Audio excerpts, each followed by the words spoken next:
just joining us? And you tell me in a private chat, what is your debt service? And you are happy. I'm welcome for you to abbreviate because I know what you speak of.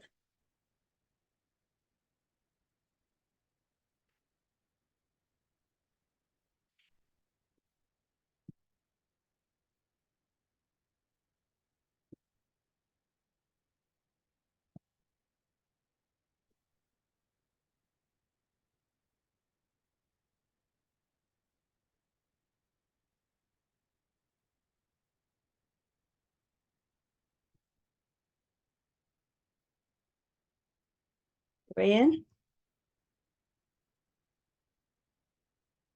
I appreciate that.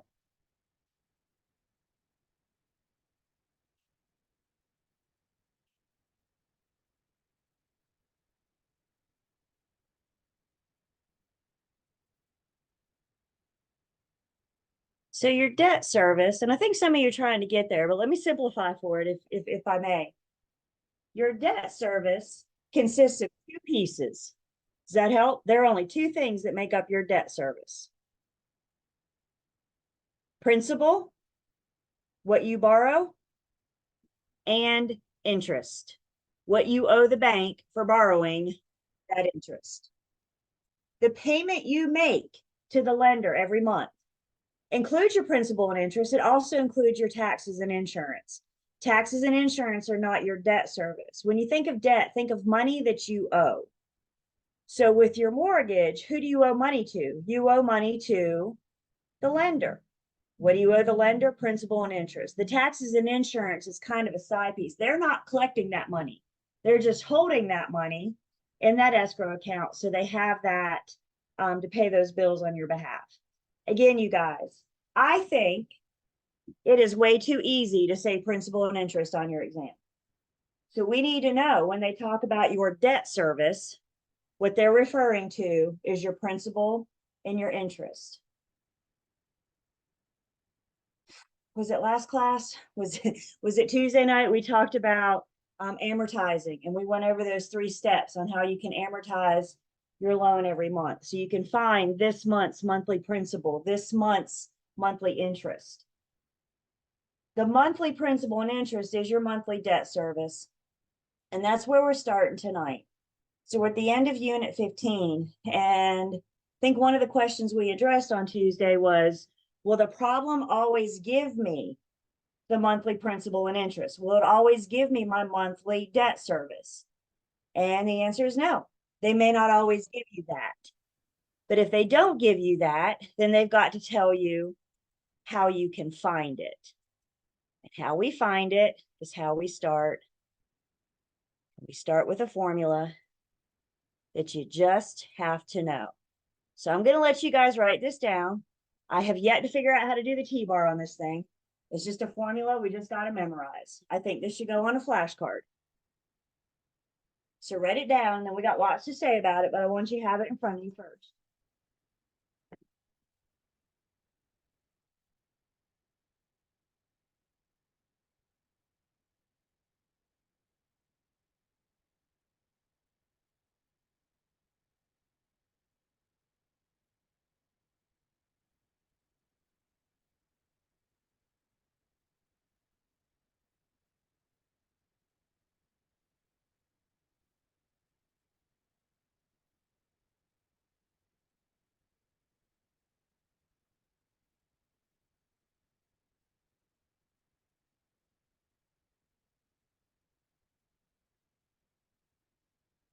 You guys have it?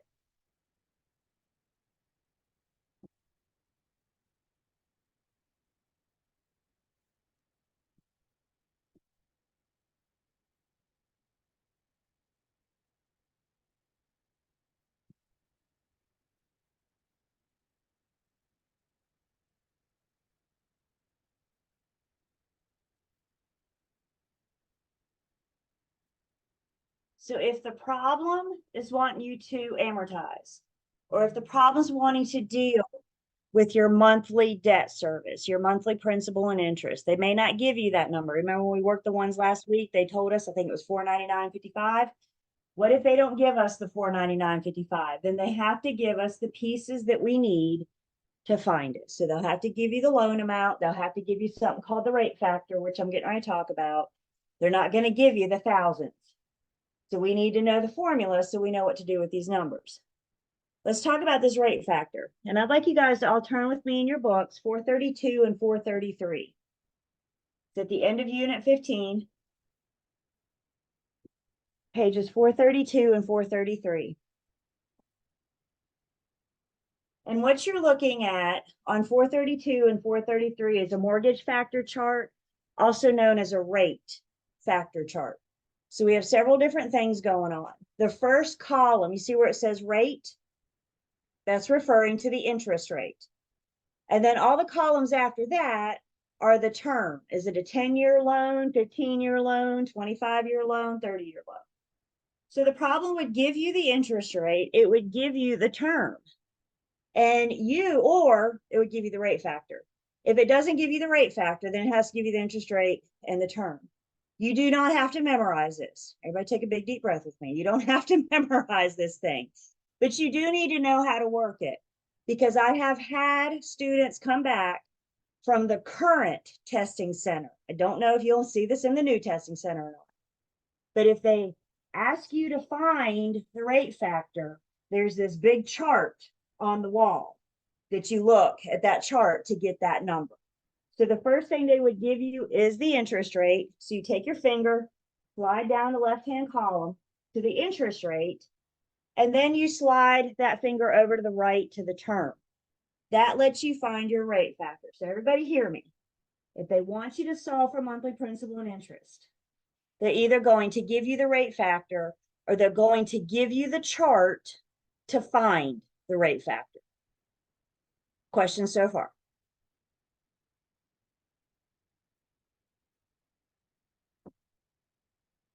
So see how our finger sliding skills are doing. Private chats are still set. If it's a 6% interest rate and a 15-year loan, 6% interest rate at a 15-year loan, tell me in a private chat, what is your rate factor? 6% interest rate, 15-year loan. And you're telling me in the chat what your rate factor is.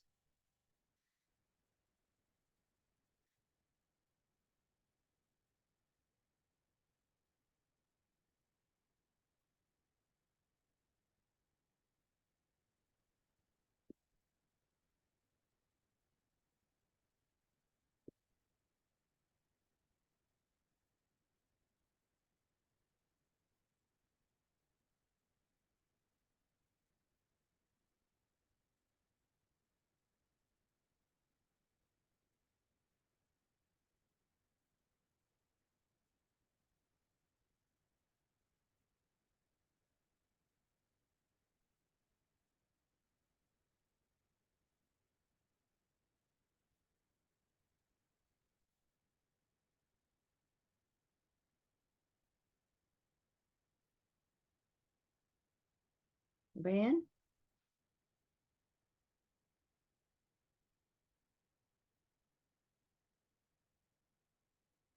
Okay, just take your finger, slide it down the rate. Again, you may want to write interest rate over the top of that. Know that that is your interest rate. So slide your finger down till you get to 6. That's your 6% interest rate. And then you slide it over 2 columns. There's the 10-year and then the 15-year. So your rate factor or your mortgage factor would be 8.44. So they're either going to give you the 8.44 or they're going to give you the 6% in the 15 years. There's a chart in the room. You do not have to memorize this. That's probably the number one question I get. No, but you need to know how to work it. Questions on how we got the 8.44?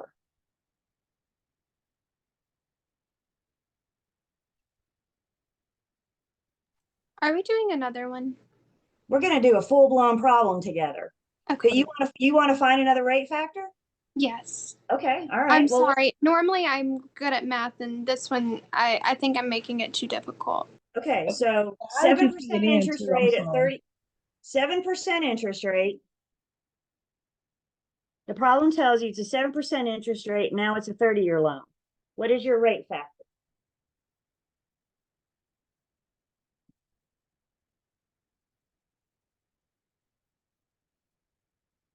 $432 and $433, or the end of 15 if you're in an old book.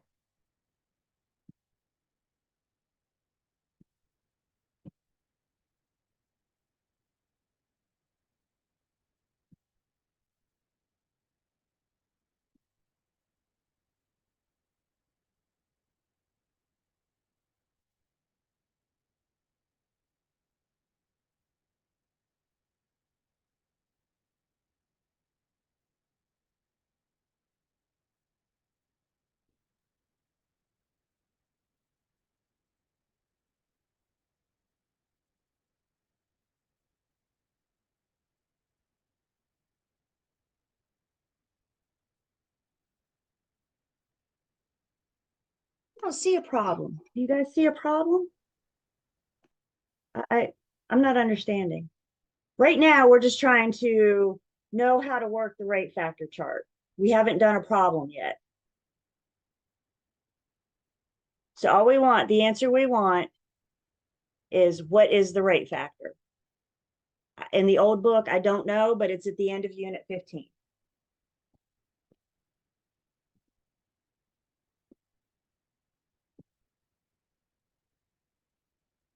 Somebody said page 412. Thank you.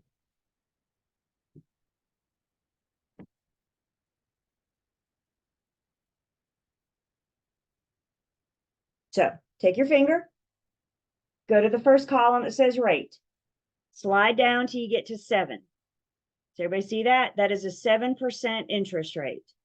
Now slide over to the right until you get underneath the 30-year term. And our rate factor for this one is 6.65.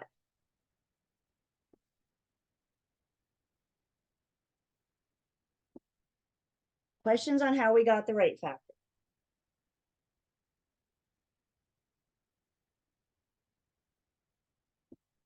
Gotcha. Questions on how we got the rate factor?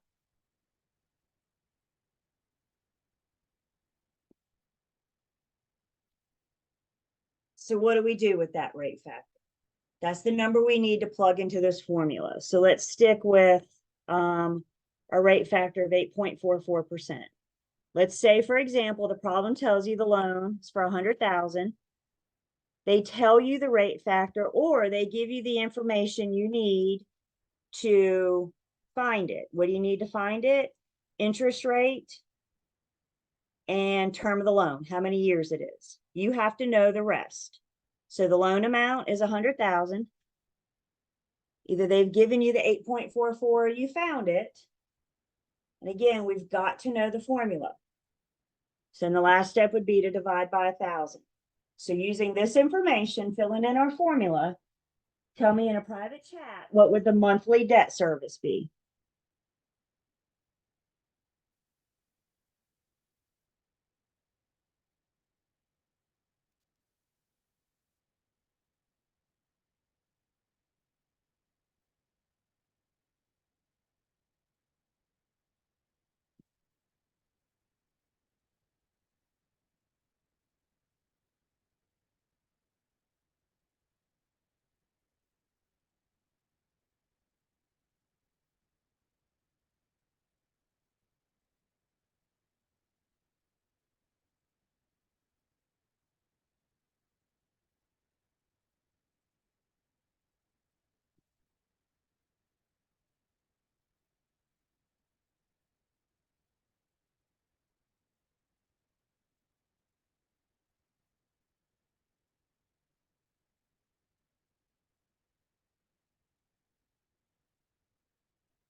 Then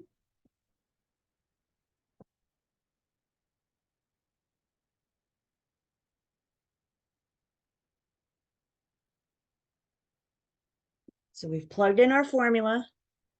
We take 100,000, our loan amount, times a rate factor of 8.44. That gives me 844,000.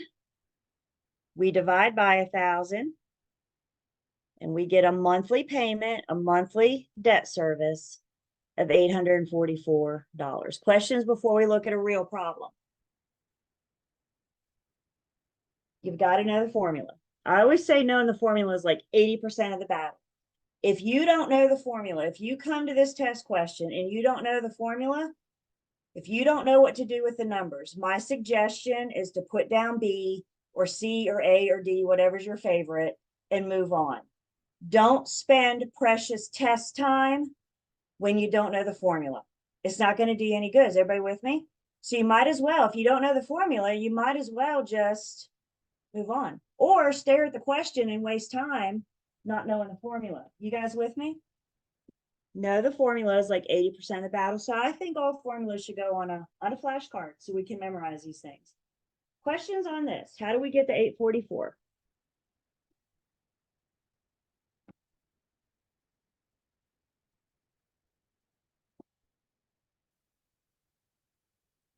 Okay, so let's see one for real.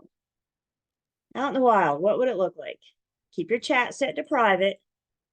Tell me in a private chat, what will the Miller's monthly debt service be?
About 30 more seconds.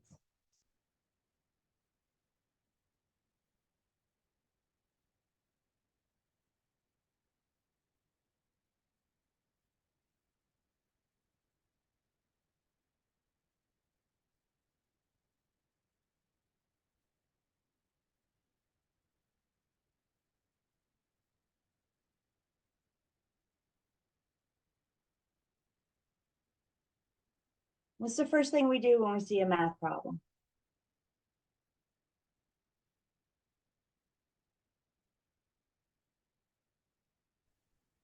Read the whole thing. Read and breathe, breathe and read. The Millers are borrowing $350,000 at 4.5% annual interest for 30 years. Using the mortgage factor chart, it is determined the mortgage factor is 5.07. What will the Millers' monthly debt service be for the loan? Remember we talked about how they like to give you guys distractors.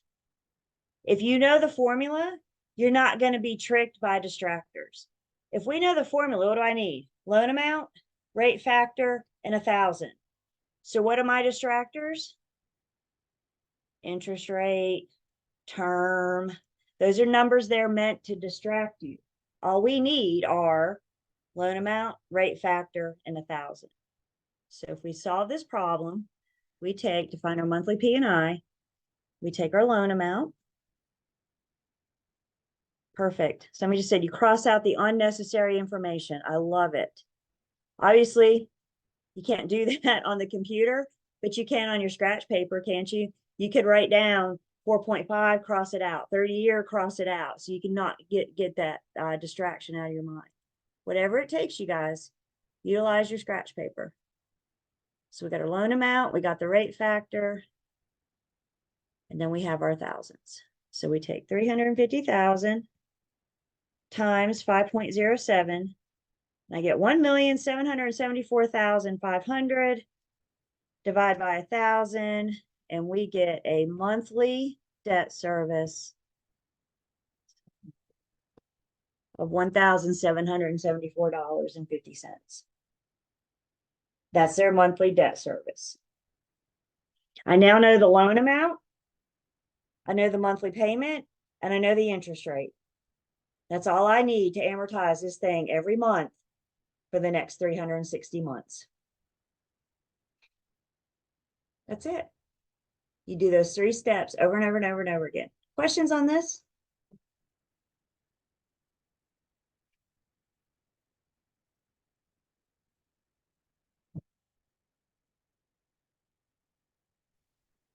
Thought we were still using the book. Do what? what? I thought we were still using the books, like trying to find the 5.07 in the book. Well, if you did, And move over. 4.5% for 30 It's in years there. is Yes, in there. 5.07. So they either, if they don't give you the rate factor, they got to give you either the percent or the years and give you access to the chart, or they'll give you the rate factor. In this case, they gave you the I rate see it. factor. You see that? 4.5%, 30 years, 5.07.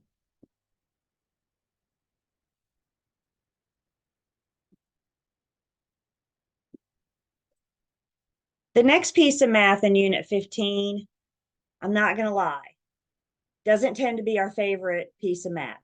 So let me start this with reminding us we're not preparing to take a math test. We're preparing to take a real estate exam with some math in it. I don't want you guys spending all of your study time on this math. Guys, I'm going to be honest. There's a lot of instructors out there that are doing away with teaching the math altogether. Because with this new venue, there's only 7 math test questions. The math alone never could fail you. You could miss all the math and get everything else right. And a lot of instructors are saying, we're not going to focus on the math anymore. We're going to spend more time. Me personally, I've been back and forth and back and forth and back and forth and back and forth. And ultimately, I decided to keep math in just to give you guys those couple extra points. I feel like I always want to spend more time on the math than what we have time for. But remember, I'm just introducing you to these things and then giving you the practice. If you want to take the time, if you're starting to get it, if math is your thing, then you may want to take the time to get the practice. If math isn't your thing, then maybe this is part of the math that you just say, I'm not dealing with this. I say all this to remind everybody to take a big, deep breath. And you guys, please go easy on yourselves. You are just meeting this math for the first time. None of you are leaving this call tonight as a qualifying a buyer expert. The only way to get good at this math is to practice. Does everybody hear me? Can I get some thumbs ups? Head bobs, acknowledgement, something. It needs to be practiced. With that being said, it's more important to me that you get the concepts of what we're doing than it is the actual math, because that's the more real world. So let's talk about this qualifying a buyer. We looked at our 28-36% ratio Tuesday night, just briefly mentioned it. But now we need to talk about what that 28 and 36% ratios mean. The ratios actually look at 2 different things. There's the 28% that looks at housing expenses. There's the 36% that looks at reoccurring obligations. Let's talk about the 28% first. The 28% just looks at your housing expenses. The lender considers housing expenses as your PITI, your monthly debt service, including your monthly taxes and monthly insurance. This is what you send the lender every month, your PITI. They will also consider housing expenses HOA dues, if applicable, And PMI, private mortgage insurance, if applicable.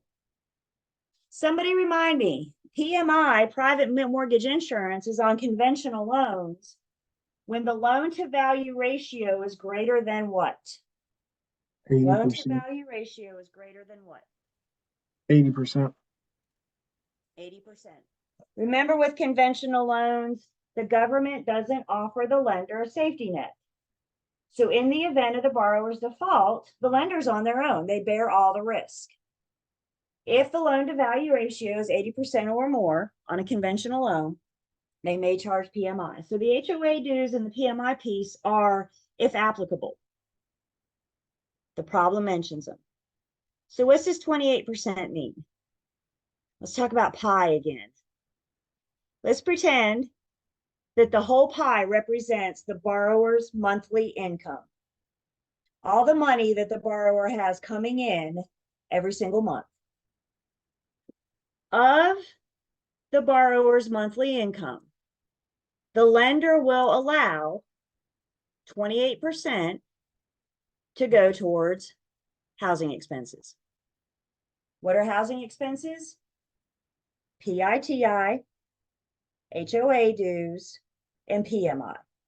So of your income, the 28% says of your entire monthly income, 28% can go to housing expenses.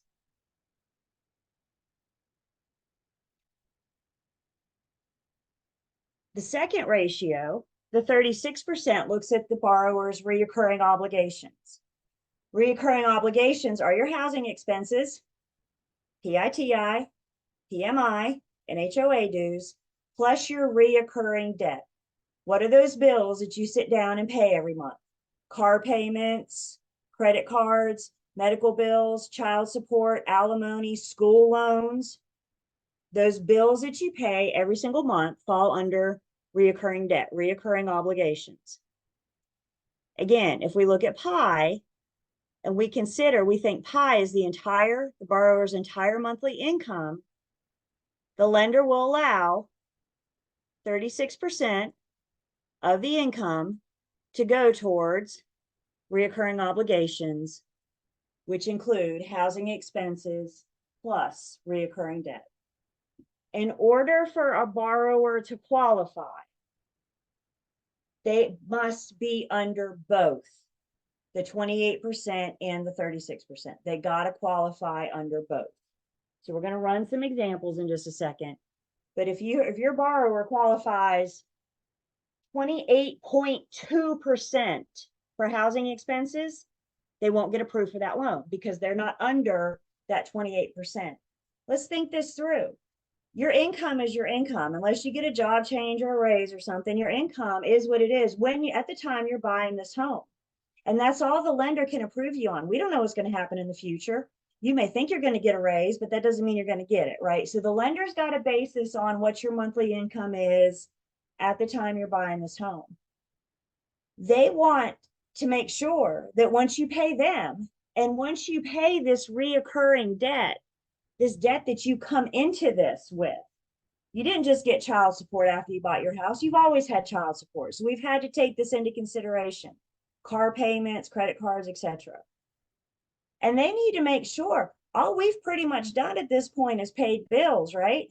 You still haven't paid power, water, internet. Have you eaten dinner yet? Have you put gas in your car? So they need to make sure that once you pay them, you still have money to go live, to go still do other things. So they cap you off. 28% is allowed of your monthly income is allowed for housing expenses with a conventional loan. 36% of your monthly income is allowed for recurring obligations.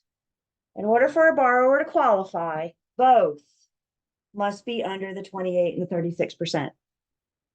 In America, we love our recurring debt, don't we? And that recurring debt, that 36%, I think is what gets most borrowers. If they don't qualify, a good lender will try to work with that borrower. Maybe first off, we could get you in a less expensive house, a less expensive home, which means your housing expenses wouldn't be as much. Your monthly payment wouldn't be as much. Maybe the lender can work with the borrower about maybe some debt consolidation or getting some bills paid off to get that reoccurring debt.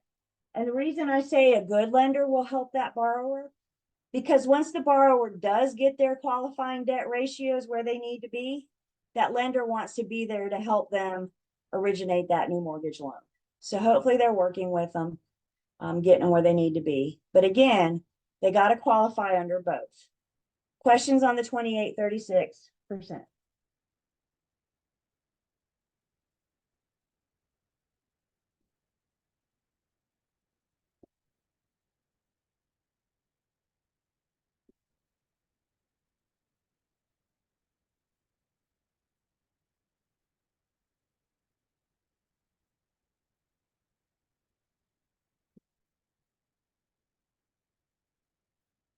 When we qualify a buyer, when we do this math, we got our ratios 28-36%. We know what goes in the bottom right? Ratios, percentage always goes in the bottom right. So what I'm saying is we can use some T-bars. And when we qualify, because we're dealing with two qualifying ratios, when we do pre-qualifying buyers math, we get to use the same T-bar twice. Once with the 28%, again with the 36%. So take a second and jot this down. We're going to give an example on how to solve for monthly expenses, monthly income, and the qualifying ratio.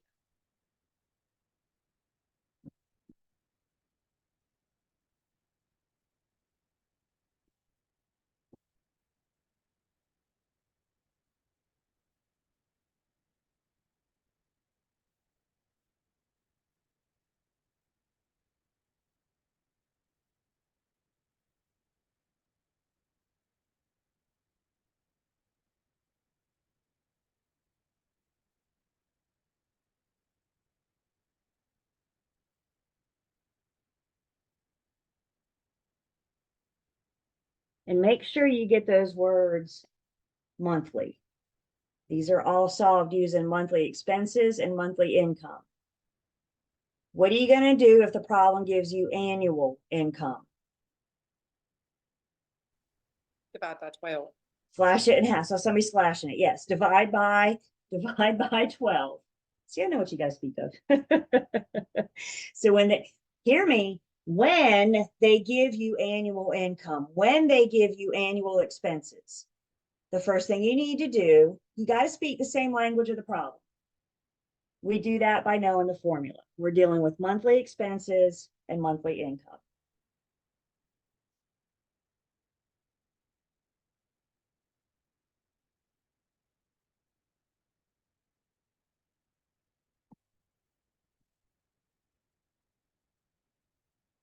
So the first one we're going to look at, we're going to find the borrower's qualifying ratios, keeping those standards, those limits of 28 and 36% in mind.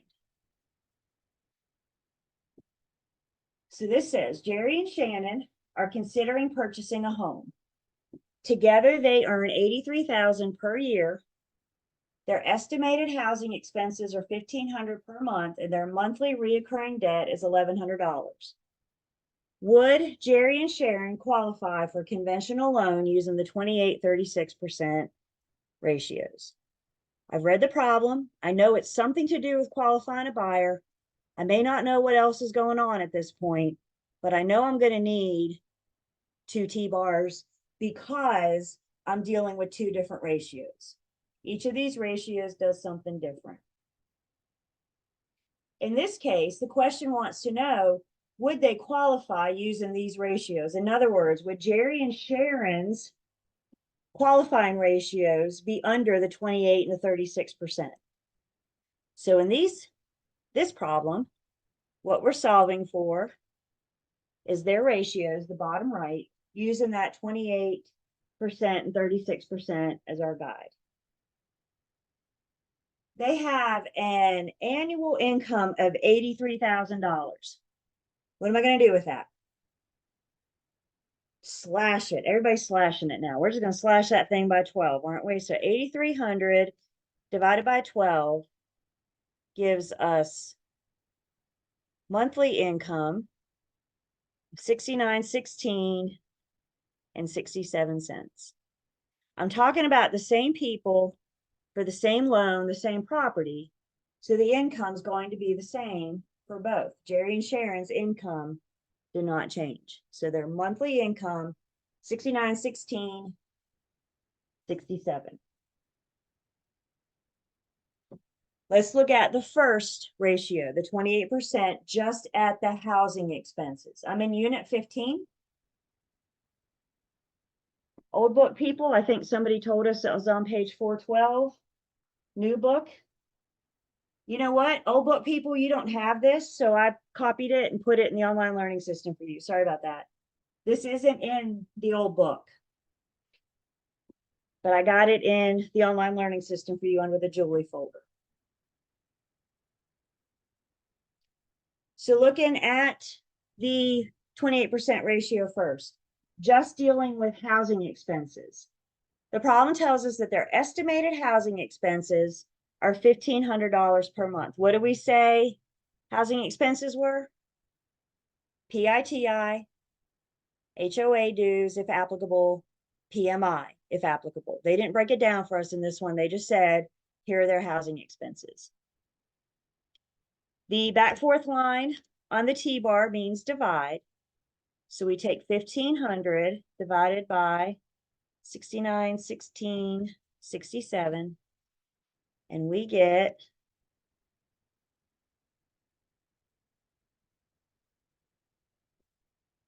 0.21686 If I move my decimal over 2 places, rate to percent, we get their ratio of 21.6%.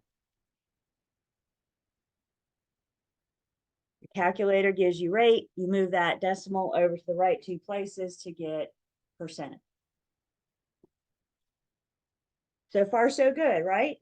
Jerry and Sharon are under the 28% for their housing expenses. So far, so good. Questions so far?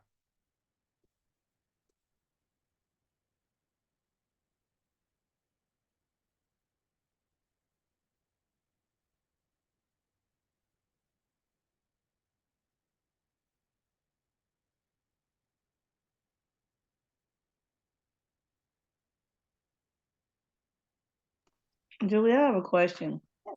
The 0.216, I multiplied by 100 to get the 21.6. Is that okay or? Perfect. Did you get 21.6%? Yes, ma'am.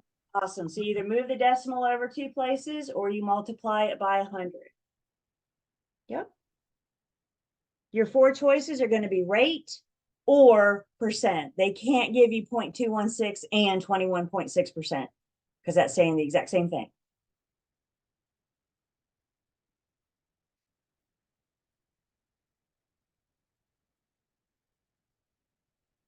So now we got to look at the other ratio, the 36%, that looks at housing expenses plus reoccurring debt. So we've already decided our housing expenses are $1,500. Then the problem's got to tell us their reoccurring debt. And again, sometimes they break it down. In this case, they gave us just one big lump sum. So when we add their housing expenses plus their reoccurring debt, the number I get for my second T-bar is 2,600. Housing expenses plus reoccurring debt. That fourth line, let's divide. So you take 2,600, divide it by 69.16, 67. And I get 0.375, da-da-da-da-da. Move that decimal over or multiply it by 100, and we get 37.5%. I'm getting thumbs down. Why are you giving me a thumbs down? Why are you not giving Jerry and Shannon this loan?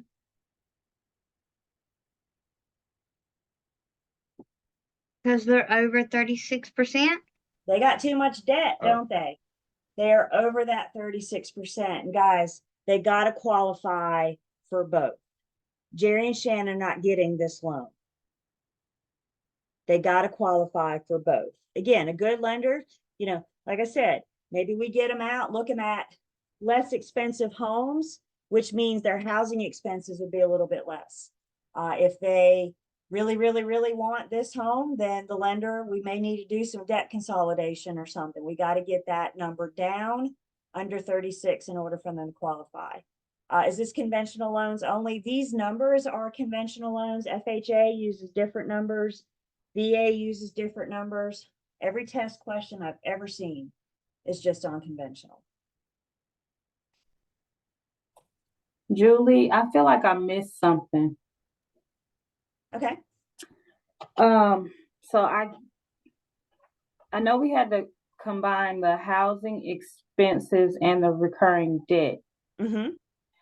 but how do I know after we figured out that first part, the first T-bar, how did I know I would need to combine, like, I feel like I'm missing something somewhere in here. How would I Because know? our reoccurring obligations consist of our housing expenses plus that reoccurring debt. So that's what falls under the category of reoccurring obligations. So If we'd your have housing, to figure out that first part first and then just carry it over to the second part. depending on how the problem's given you, but yeah, the first one just looks at housing expenses. The second one looks at housing expenses plus reoccurring debt. So back to Jerry and Shannon, we know our housing expenses are 1,500. We know their reoccurring debt is 1,100.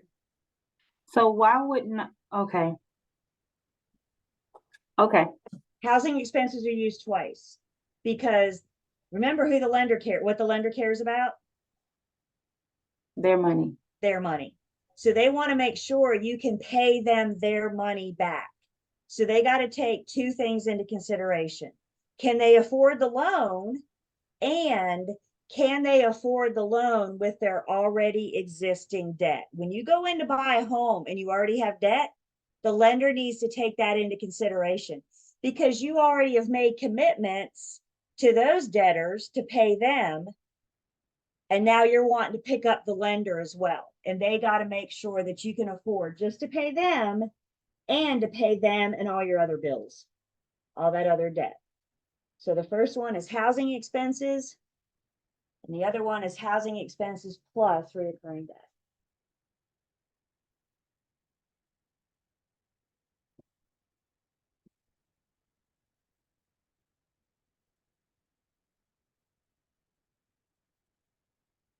So that's for solving X on the bottom right. Like I said, we're going through three of these. We're going to solve for all three of these possibilities. Why am I doing that? Because when you're qualifying a buyer on your exam, any one of these could be a candidate for a test question. By the way, you guys, when we brought this up on Tuesday, we said in the real world, we're going to get our buyers to lenders. Remember, one of the first questions, once we've established working with real estate agent disclosure, we've done agency, we're past that. One of the next questions we're dealing with the buyer is, how much home can you afford? And obviously that's where we want to know if they've talked to a lender. The lender's going to do this for them for the most part. But imagine some lenders, let me rephrase that. Not all lenders work evenings and weekends. What if your buyer wants to use a lender that only works Monday through Friday, 9 to 5? They reach out to you Friday evening to see property tomorrow, and their lender's not available again until Monday. This is why we want a very, very, very basic understanding of how this works. So we could do a quick qualification because guys, if they're over the 28, 36%, I don't want you spending your time this weekend showing them property just to find out on Monday that they don't qualify. That's a wasted weekend that you'll never get back. Does every lender use the same ratio? I'm going to say to my knowledge. Now, the truth is, I've not known it to change. The truth is, most of our lenders today will look at you and say, I work when you work. So when you're out there on a Friday night, when you're out there on a Sunday morning, most lenders are going to be available, but you still have ones, and that's their prerogative. You still have ones that just work And remember, the borrower is choosing the lender. So if they want to use this lender that doesn't work weekends, but they want to see property, then we need this basic understanding. I'm trying to save you guys' time on the weekend and not have you out there wasting time showing property. Like I said, to find out Monday morning, they don't qualify. Does that make sense? Next question I get, have I ever personally done this for a buyer? No, because I work with the lenders that look at you and say, we work when you work, but we got to get you through the test. In the real world, most of our lenders are available. But again, the commission feels that we just need a basic understanding of this. So this is probably what you'd be dealing with. You're going to ask the borrower, what's your monthly income? You know, you can go to any website and look a property up and find a mortgage calculator. So you could get an estimated housing expenses and then ask them what their debt is. And you're not qualifying them, but you're getting an idea to make sure it's worth your time this weekend and theirs. Questions?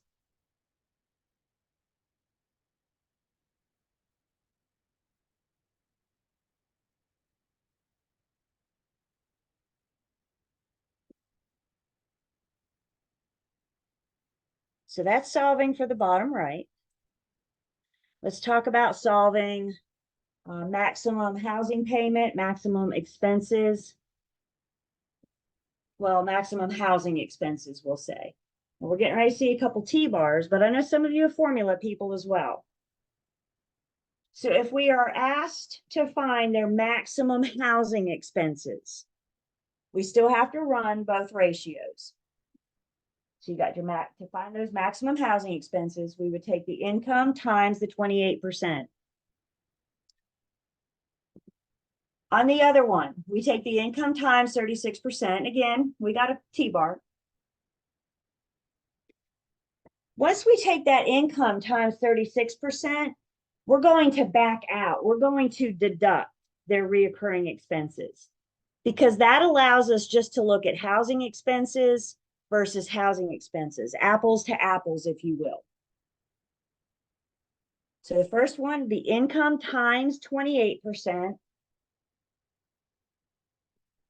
The second one is income times 36% minus their reoccurring debt, reoccurring obligations.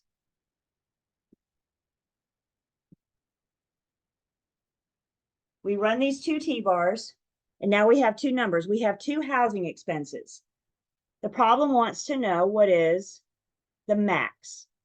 The problem will ask for the maximum payment, maximum housing expenses, something like that. And when it comes to solving for the maximum payment, think opposite world. You have two numbers. They're asking for the max. The one they're looking for is the lower of the two numbers. Which one will they qualify under? The lower of the two numbers. Everybody put your lender hat back on for just a second, just 1 second. As a lender, which borrower is less risky? The one that has a higher housing expense or the one that has a lower housing expense? Through the eyes of the lender, they want the one with the lower. So when they ask for maximum, opposite world says the right answer, both of them will be an answer choice. Opposite world says the answer they're looking for is the lower of the two numbers.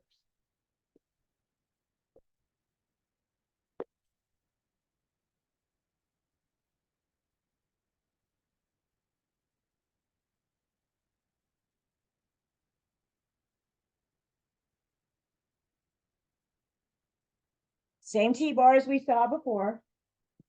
How's our maximum expenses on top? Monthly expenses on top. There it is. Monthly expenses on top, monthly income bottom left. Qualifying ratios on bottom right. Now we're going to solve for the number on top. We're going to make a play on those monthly expenses. And specifically of all those monthly expenses, we're just going to look at housing expenses. PITI, HOI, and PMI.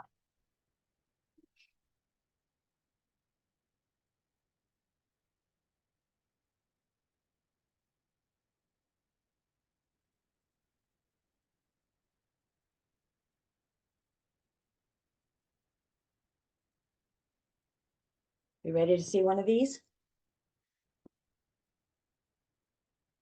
And I'm going to show you this again too. We're going to do a nice side by side in a minute. So let's look at a problem. Brian has an annual income of 35,000. His wife Margaret has an annual income of 38,000. Their reoccurring obligations are $700 per month. The question wants to know what is the maximum payment they can afford using our 28-36% ratio. So again, we know we're qualifying a buyer. I know I need 2 T-bars. What we're solving for this time is just housing expenses, which is part of their monthly expenses. So what we're solving for this time is the number on top. I know Brian makes 35,000 a year. Margaret makes 38,000 a year. Together they make $73,000 a year. 73,000 the number I want to use? Nope. Nope, we need to take that number and divide it by 12 to get monthly. These are always solved monthly. Same borrowers, same income. So their monthly income, if I can type, 0.8333. So their monthly income, we took their annual income divided by 12 to get their monthly income. And then I know they've got to stay under. This one looks at just the 28%. This one looks at the 36%. Questions so far on how I set the T-bar up? Feel free to use the formulas we just saw, or if you like the T-bar, we'll work them both ways.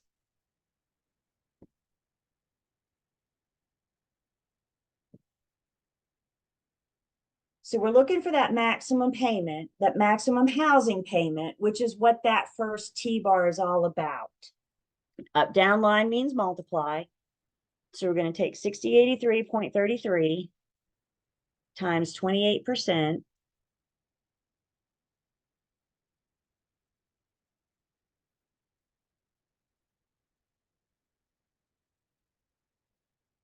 And we get housing expenses under this one. No, that's a point. Still. Housing expenses under this one. We took their income times their 28%, which means their allowed housing expenses based on this income, based on this ratio, their allowable housing expenses are $1,703.33. Income times 28%.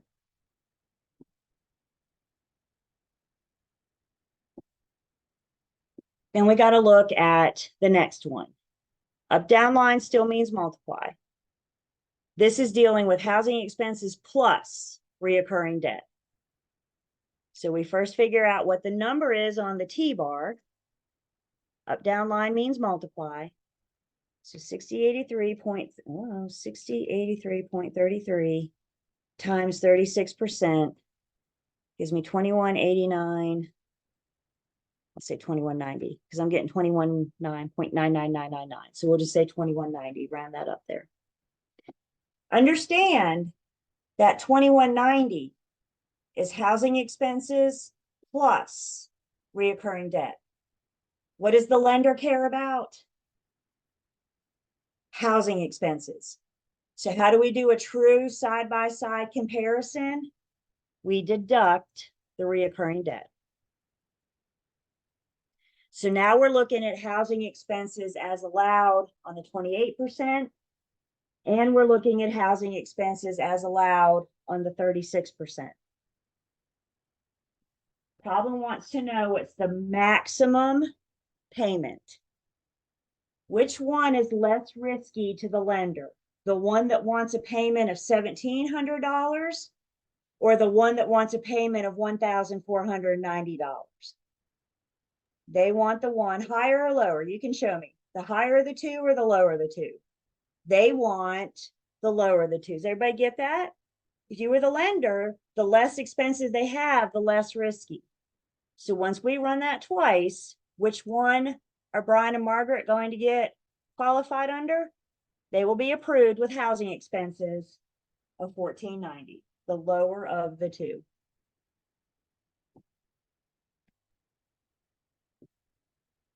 Why are you subtracting the 700 again on the? Because I just want to look at housing expenses to housing expenses. The lender wants to know how much house can they afford. So we're going to back out the reoccurring debt and just compare apples to apples. Housing expenses on the 28% versus housing expenses on the 36%.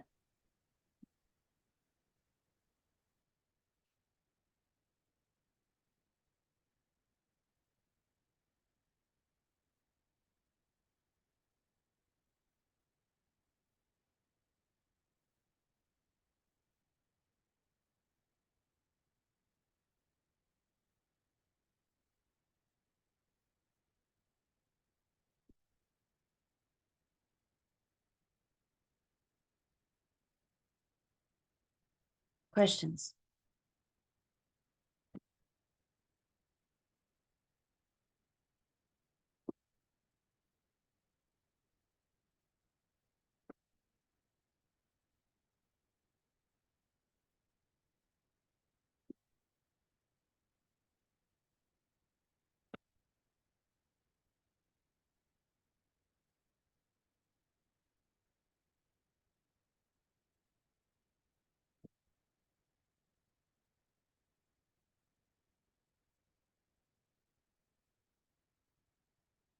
Okay.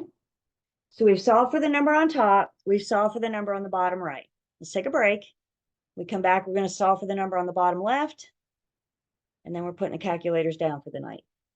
So let's take 10, if I can find it.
Welcome back.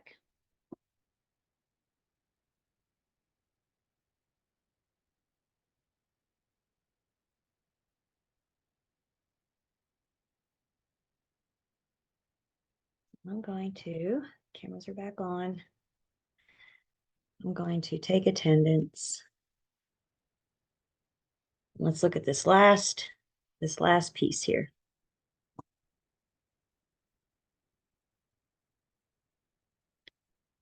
So we've talked about Brian and Margaret. The last piece is looking at solving for the number on the bottom left of the T-bar, which is dealing with the income. And specifically what we're looking for is minimum income.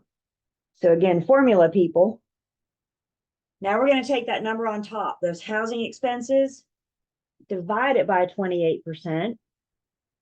We'll do T-bar in just a second. To get the minimum income using the first qualifying ratio. And then on the second qualifying ratio, we're going to take the housing expenses plus reoccurring expenses, divide that by 36%. What we're solving for this time is minimum income. What is the least amount of money that these people can make and still qualify for this loan? Again, opposite world. You're going to do this twice, once with 28%, once with 36%, which means you're going to have two numbers. Problem's going to ask you for minimum income, and the answer we're looking for is the higher of the two numbers. Put your lender hat back on for just a second. In the lender's eyes, which one is less risky? The borrower that makes more money or the borrower that makes less money? Higher monthly income or lower monthly income? Through the eyes of the lender, the more money you make and the less expenses you have, the better you look to them. So when they ask you for the minimum income, opposite world says we want the higher of the two numbers.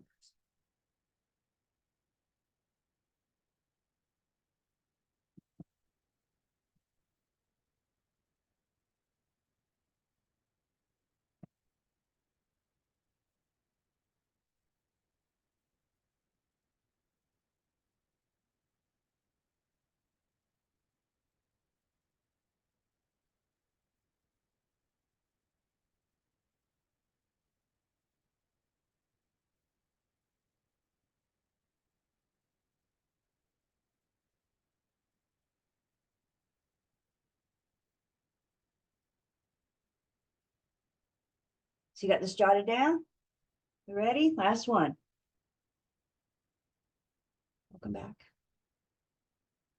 So the last one we have to solve for is back in T-bar world, the bottom left number. We're going to be solving for monthly income, looking for the higher of the two numbers.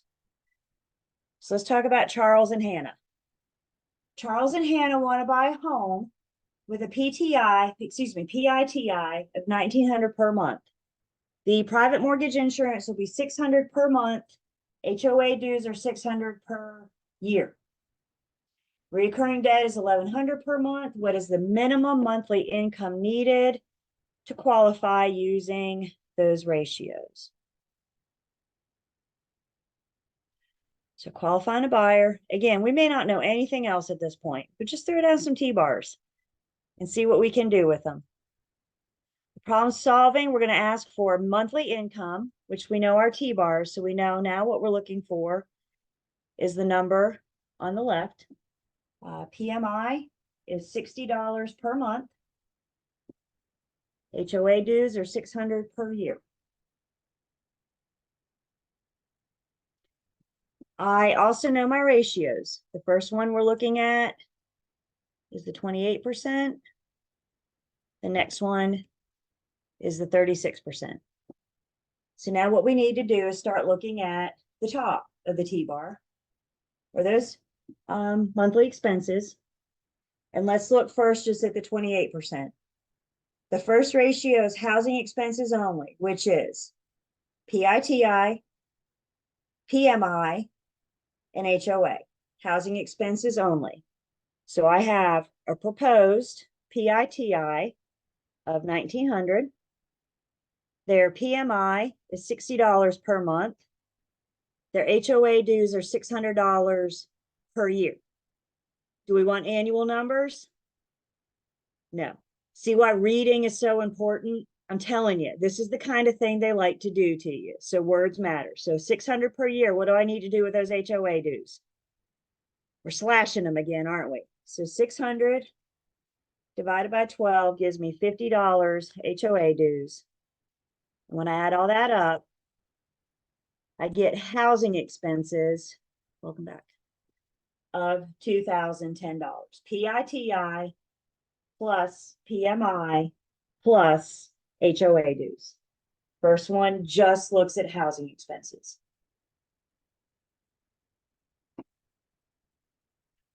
Questions on how I got the $2,010?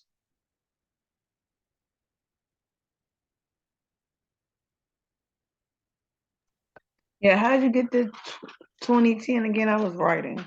Okay, so we took our housing expenses consist of PITI, PMI, and HOA dues.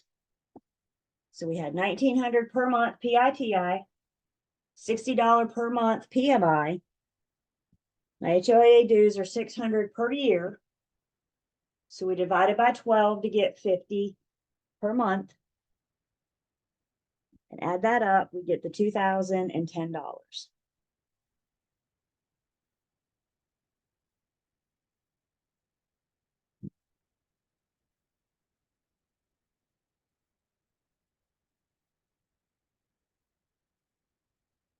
Back fourth line on the T-bar means divide.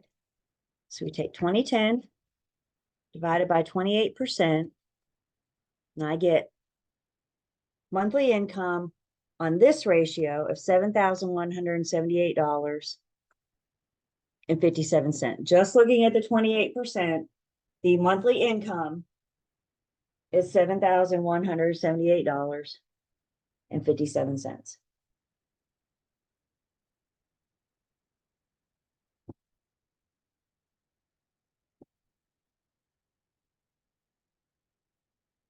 The second T-bar looks at housing expenses plus reoccurring debt. So we've already found the housing expenses of 2010. Add to that our reoccurring debt of $1,100. So the number on top of this one, our monthly expenses, is $3,110. Housing expenses plus reoccurring debt.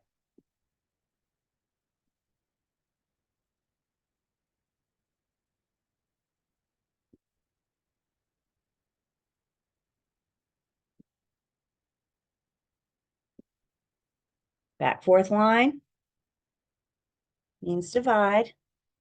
So we take our monthly expenses divided by 36%. And I get $8,638. Oops, $8,638. 8638.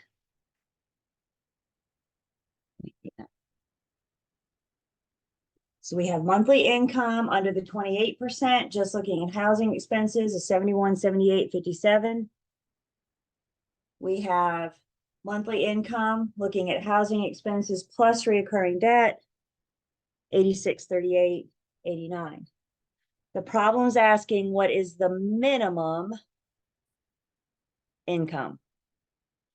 Opposite world says, do I want the higher of the two or the lower of the two? Which one is less risky to the lender? They want minimum income. Show me thumbs up for higher, thumbs down for lower. Which one's less risky to the lender? The one that makes more money. Minimum income, they're looking for the higher of the two number. And that's why I call it opposite world. Because our brain, when we see minimum, we want to go lower, right? So opposite world says when they ask for max, lower of the two. When they ask for minimum, higher of the two. That's what I mean by opposite world. Or put on your lender hat and ask yourself, which borrower is less risky? The one that makes more money. So in order for them to qualify, they got a specific home because we got PITI, PMI, and HOA dues. So we know the information about the property. And in order for Hannah and Charles to buy this home, they need to make at least $8,638.89 a month.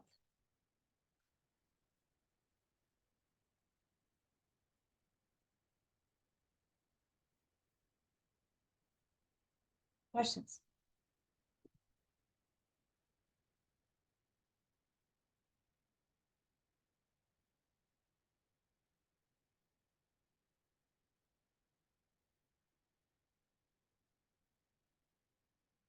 Again, I do think this is about the more difficult of the math that we're going to see. This is it. Here it is.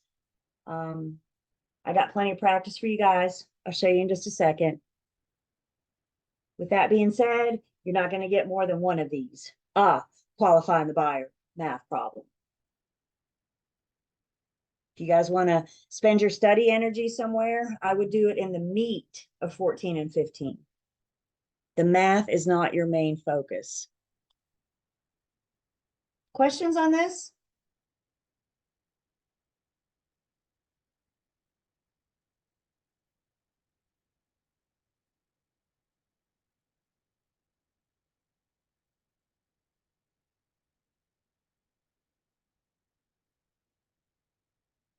And then we've already seen this, but some of you may want to take a screenshot or a picture of your phone just so you have this side by side. You guys have already wrote all this down, but sometimes seeing it side by side helps because this gives you the steps.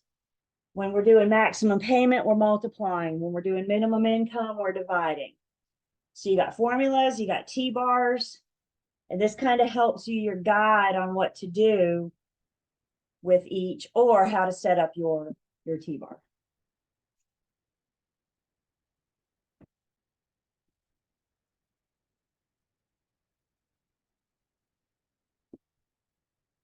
Questions?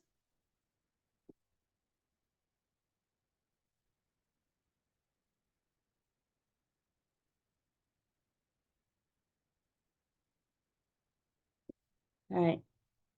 Chuck your lender hats. We're done. Well, we got to get you through the test. Hold up. Don't throw it too far. Go back and get it. Yeah. I'm serious, you guys. When you get to financing, think through the eyes of the lender. That's what I mean by put your lender hat on. So to wrap up 15, there's those key terms.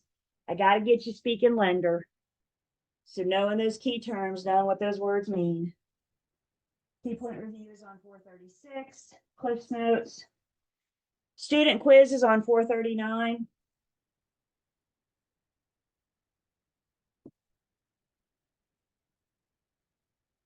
There might be some math. I'm sure there is some math on 439.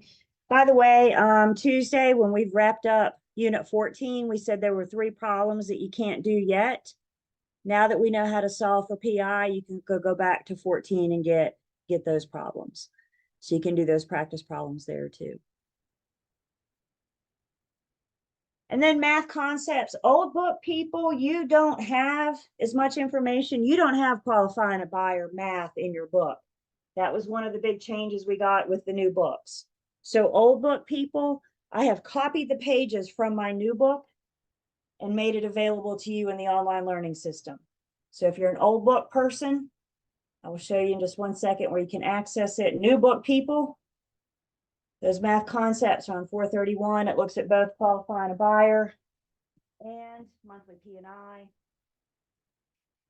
And then there's those 50 problems in the back of the book. And these are the numbers that relate to the math that we just did in Unit 15.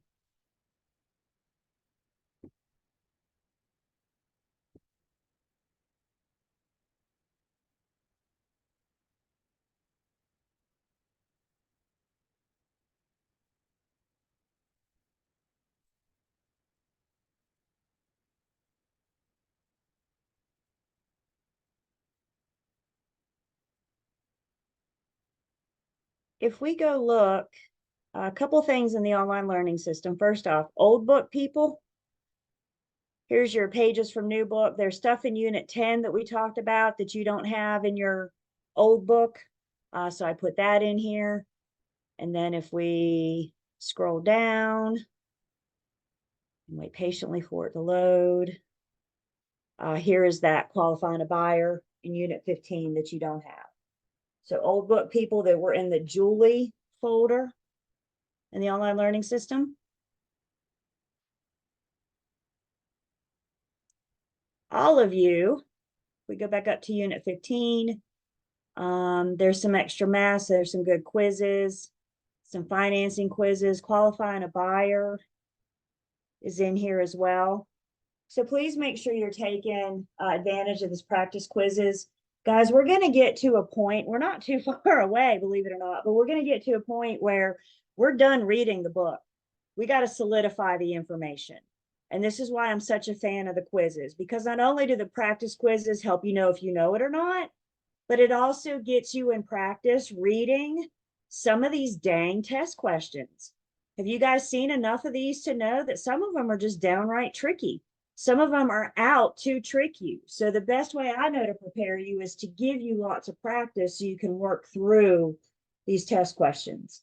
So if you haven't done some of the quizzes yet, they're scattered all throughout the online learning system, and I encourage you to take advantage of them. They're here for you. Questions?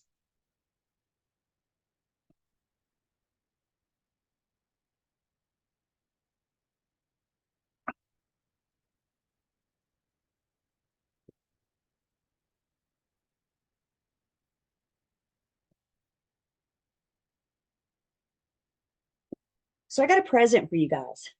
You guys want a late Valentine's Day present? Happy Valentine's Day. In the online learning system, if we scroll down, I have a category called math. There's some problems and practice in here.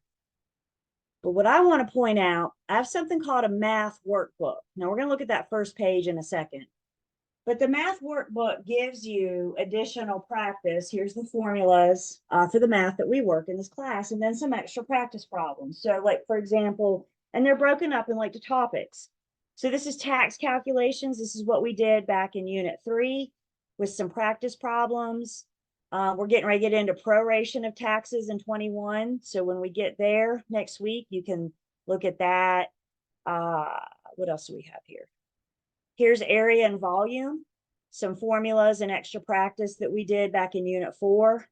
When we get through 21, we are through most of the math. I got a little bit more to do, but we're through most of it next week. So you guys, if you've been through the book and you've been through the unit sections in the online learning system, then you may want to consider looking at the math workbook. We're talking about the closing statement in 21, which we probably won't get to tonight. So if you're looking at this weekend and we haven't talked about it yet, don't worry about it yet. Just hang on into it till we talk about. Commission math is in here. Seller net is in here. So this just gives you, again, another explanation and additional practice. There are also all of the solutions. So all of those problems come with the solutions. You can, of course, verify if you got the right answer and see the calculations. That's not the present. The present is page 1 of the math workbook. Please write that down. Page 1 of the math workbook. Page 1 of the math workbook tells you the math that you can expect to see on your licensing exam with person view. It also tells you the math you can expect to see in my end of class exam. You don't have to worry about all the math yet. One step at a time. Do you guys see qualifying a buyer on my end of class exam? Anybody see it? I don't want you guys sweating about this yet. You know what I want you sweating about right now? Monthly interest, prorations, commission, net to seller, cost per acre, property tax, and our mini CD that we're talking about in 21. That's what you can expect to see on my test. Once you get through my exam and you're preparing for the state exam, that's the math that you work on. So this is why I'm not getting more in depth with qualifying a buyer just yet, because you guys don't need to worry about it just yet. So make a note, put it off to the side until you're getting ready for that state exam. Make a note, it's February 15th. At about what time do we start? 6 maybe. And when you're getting ready for your state exam, you can go back to the YouTube recording and pick up that qualifying a buyer. Page 1, because I get that all the time. What math can we expect to see on your test? Ta-da. Is that a good gift? Who wants chocolates and roses when you can get page 1 of the math workbook, right?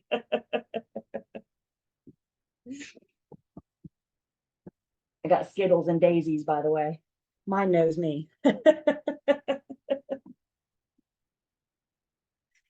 Questions? No, on behalf of everyone, thank you. You're welcome. Thank you. I never It's a thought lot, I'd you want to guys. hear present. Oh, never I'm thought sorry. Yeah. I never thought I'd want to hear present and math in the same sentence, but this is great. Just when you think you've heard it all, right? Welcome to real estate, y'all. You never know what you're going to hear next. Literally. Seriously, guys, I get it. Never forget, I sat where you sat once, right? I had to go through the same, had to do the same.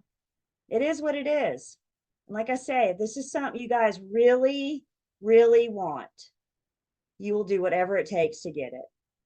So my rhetorical question to you is, how badly do you want it?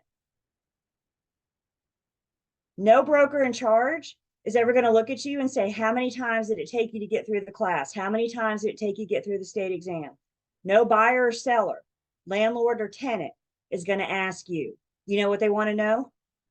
Do you have a license? That's it. That's all they care about. Your journey to get here is just that, your journey. And don't forget too, since we're breaking stuff up, under the Julie folder, this was an earlier gift. What's on your exam? Well, again, ta-da.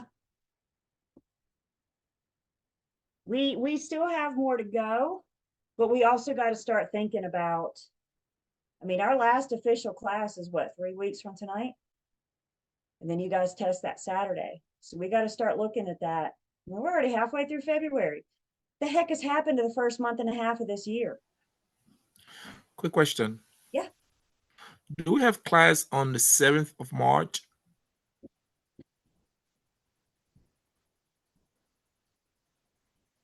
Yes. Thank you.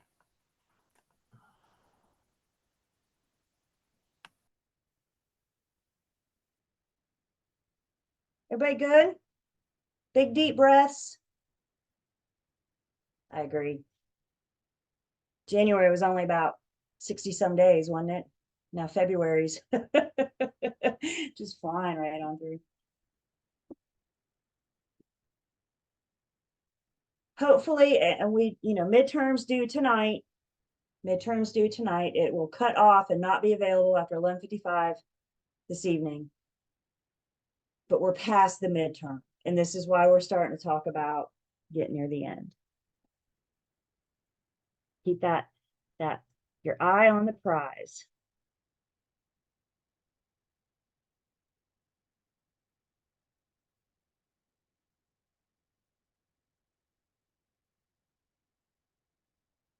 Very good? Enough? Everybody want to take a big deep breath with me? In through the nose, out through the mouth. Anybody else do yoga? You know, a big thing they teach you in yoga? It's how to breathe. That's a big part of yoga, is breathing. It's said for a reason, y'all. Remember to breathe. Those short little labor breaths aren't going to help you. All right.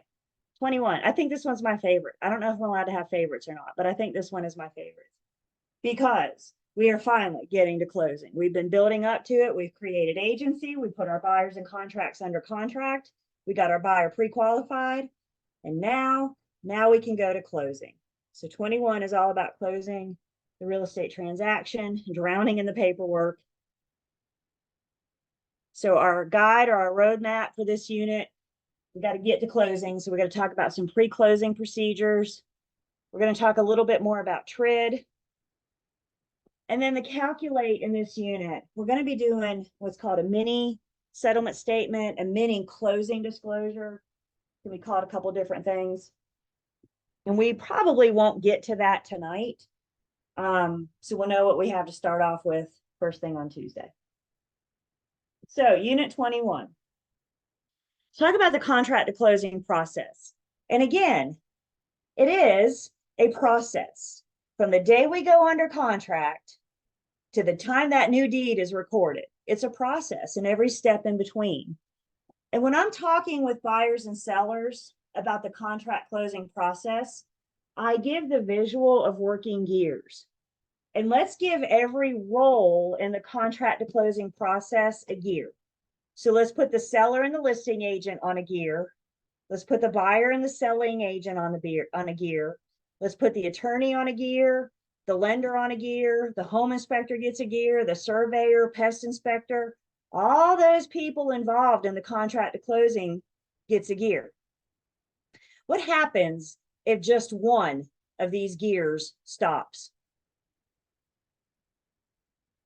The whole thing stops, doesn't it? This is our job, keeping these gears going, making sure that we get these gears, the attorney's doing what they're doing, the lender's doing what they're doing. We got the home inspection scheduled, the pest inspector, the radon, whatever it is your buyer wants to inspect or investigate. And a big part of our job is keeping these gears going, because when one of them stops, if the surveyor doesn't do his job, then the rest of us can't do ours. It takes a village to buy a house. So the gears help give us the visual of our village. So there's several steps that gets us to closing. Remember in unit 10, when we looked at our offer to purchase and contract, we said there's a difference in settlement and closing. And many of you, I've got to rethink, rewire what you think. As we said, you and I will never attend closing. What we attend at the attorney's office with our buyers and sellers is settlement. That's when the buyers and sellers go to the attorney's office and sign everything. The buyers bring money. If the seller owes, they bring money. Everybody gets up and leaves the attorney's office, and then the attorney proceeds with closing. And that's the finalization of everything. That's getting the final loan approval or the loan funding. That's doing the final title search, getting the title update, the title opinion to secure title insurance. And then the very last act of closing is when the attorney records the buyer's brand new deed. And then, and only then, is it a done deal. If you guys will, at the beginning of 21, on page 542, old book people, you're going to be a different, but the beginning of unit 21, you guys see there's a couple pages there with a lot of stuff that's italicized. First couple pages there, a lot of italicized stuff. You guys see that? That is verbiage straight from the offer to purchase and contract.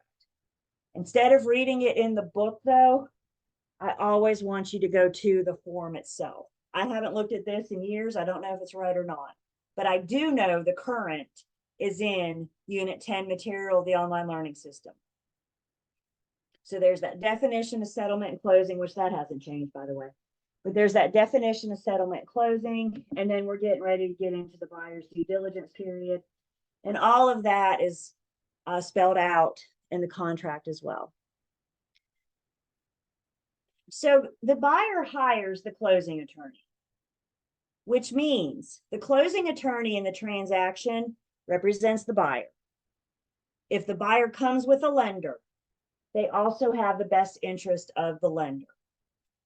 The seller is more than welcome. You can always get your own representation. Anybody at any time can have their own attorney. In a typical residential transaction, the seller will allow the buyer's attorney to draft their paperwork, get their deed ready, that kind of thing. But again, just typical. That doesn't mean that the seller's not welcome to bring their own. If you're doing a commercial transaction, or if you are dealing like with an estate, it's not uncommon for both buyer and seller to be represented.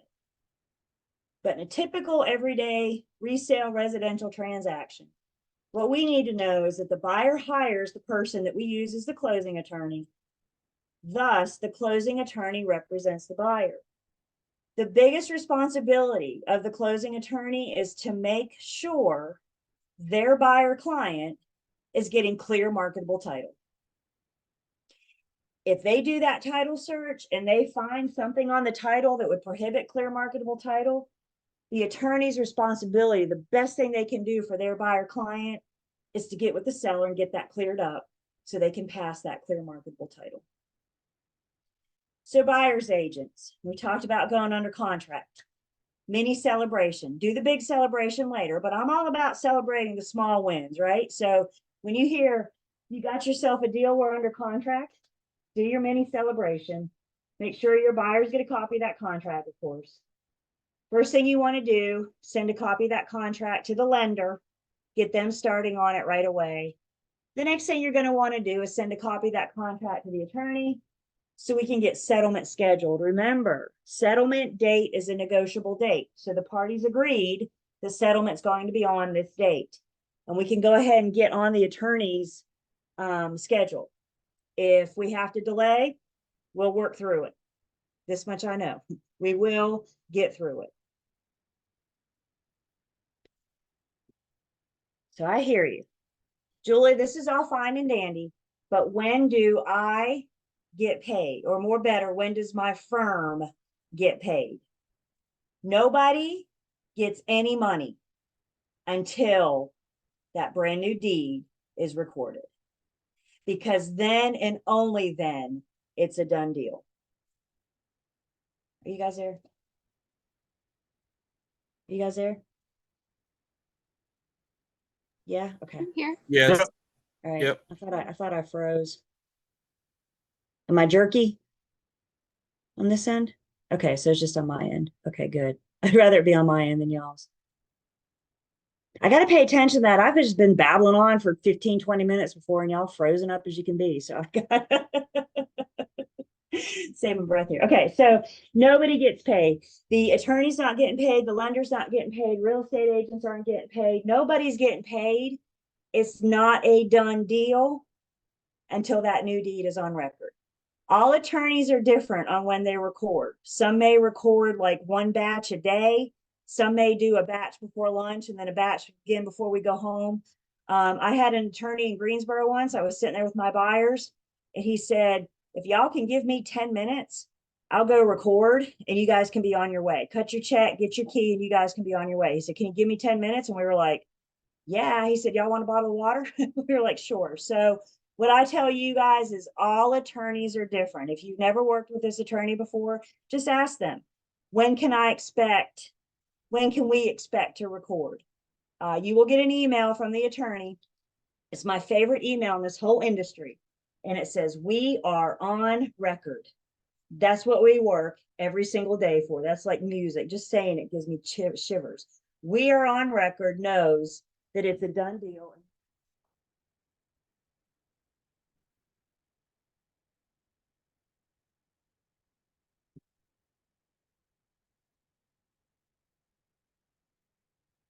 So let's back up. Before we can get you paid, we go under contract. Question comes in, do they have to physically go to the courthouse? Not anymore. Now we can do e-recording. All of our counties here in the Triad do e-recording.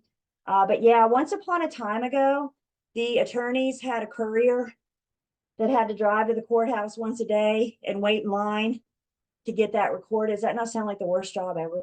And so now today they can just do it, hit the button. Is that the same day? When they say clear to close? No, clear to close is my second favorite email in this industry. And that's from the lender saying we got loan approval. So we'll talk a little bit more about that. So yeah, both of my favorite emails are right about near the end. Clear to close, loan approval. And it used to be once upon a time ago before e-recording, we may not be able to record on the same day as settlement. Because what if the little courier got into traffic? What if they got into a wreck? What if they just chucked those deeds in the back seat and said, you can take this job and shove it, and they drove off into the sunset, right? So things could happen between the attorney's office and the register of deeds. Today, let's not get too full of ourselves here. Today, we could still run into issues. Does the internet glitch sometimes? Does spectrum go down? Do we lose power? So things can still happen, but I think we're a lot better today because of the e-world that we live in. So the attorney e-records, and then they wait for confirmation, and then that's when we get that we are on record. So the buyer's due diligence process, again, this is italicized because this is straight from the offer to purchase and contract. And we've talked about the due diligence process. We know that it's the buyer's opportunity to investigate the property. It's their time to learn as much about the property as they possibly can and decide, now knowing what I know, do I want to move forward with or terminate this transaction? We've mentioned there's no such thing as a perfect home. It doesn't exist. So as they start inspecting and investigating, they're going to find problems. The question that we need to be asking our buyers is, how many problems are you willing to tolerate? What are you willing to take on? You know, if there's electrical and plumbing and structural and we need a new roof soon, I mean, I can't give you exact cost, but I just heard cha-ching, cha-ching, cha-ching, cha-ching. And it might be that buying this house and taking on all that debt immediately may not be in this buyer's future plans. Does that make sense? So they may choose to walk away from their due diligence fee, knowing they're not stuck with expenses right away dealing with electrical, plumbing, structural, and the roof. So it's their opportunity to learn as much about the property as they possibly can to decide, now knowing what I know, do I want to move forward with or terminate this transaction? So let's talk about, we briefly mentioned this when we looked at our offer to purchase and contract, but now that we're here specifically with some explanations in your book, let's talk more about the buyer's due diligence process. And as mentioned, the longest part of the buyer's contract to closing process is that loan approval, getting that loan approval. So we want to get the lender starting on their thing as soon as we possibly can. We may or may not know if we have a loan approval while we're still in due diligence, but we at least want it to get through that first round of underwriting so the lender can give us a pretty good idea. Based on what the lender says after it comes out of the first round of underwriting, the buyer's got a decision to make. If the lender says, this isn't looking good and it's going to be really hard to do, I wouldn't advise my buyer to continue. I mean, the lender has told us this isn't looking good. Does that make sense? It's the buyer's decision to make, but the lender's telling us it's not looking good. Now, the other hand is the lender says things look pretty good, just submit these couple other things and we should be okay. There's no guarantee. And I say this to you guys, remember, please always remember, all lenders are different. They all offer a different product. They have different terms. They do different things. They're kind of like real estate firms. We are all different. You will have a preferred set of vendors that you work with regularly, and you know how they work. You know their timelines, their time frames. The buyer's always welcome to choose their own lender. So if they come to you with a lender, or if they choose to use another lender that you're not familiar with, of course, we're still going to work with that lender because that's the buyer's choice. If you've never worked with that lender before, when you're writing up the offer, you need to pick up the phone and call them. Our buyer client is about to make an offer. How much time do you need for due diligence? How much time do you? Let's work together for the best interest of our buyer to help them get through that process. You know you're going to be working with that lender anyway, so call and introduce yourself to them. I do want to point out and remind you guys, when it talks about the buyer's loan, there is no loan contingency built into the offer to purchase and contract. So there's nothing in the contract that says if the buyer doesn't get loan approval, then they're not obligated to buy. If we find out after due diligence that they're not going to get loan approval, They'll have to terminate. They'll lose their earnest money as well as their due diligence fee. Can the parties agree to add a loan contingency? Shake your head yes or no. Can they agree to add a loan contingency? Sure, sure. They can agree to anything as long as it's legal, right? So they can agree to add a loan contingency, but there's not one built in. It would have to be an agreement. So we get the loan piece started. Another thing we want to do is get the buyer, start getting some property investigations scheduled. What kind of tests or inspections do they want done?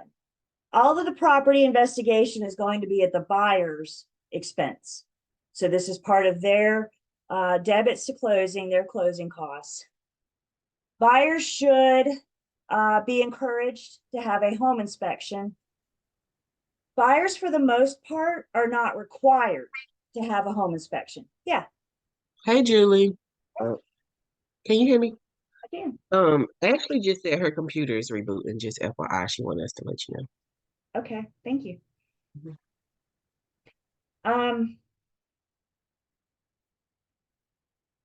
Home inspection is not required. It's highly recommended. The home inspection, you know, the home inspector, I tend to think of the home inspector as like your general practitioner.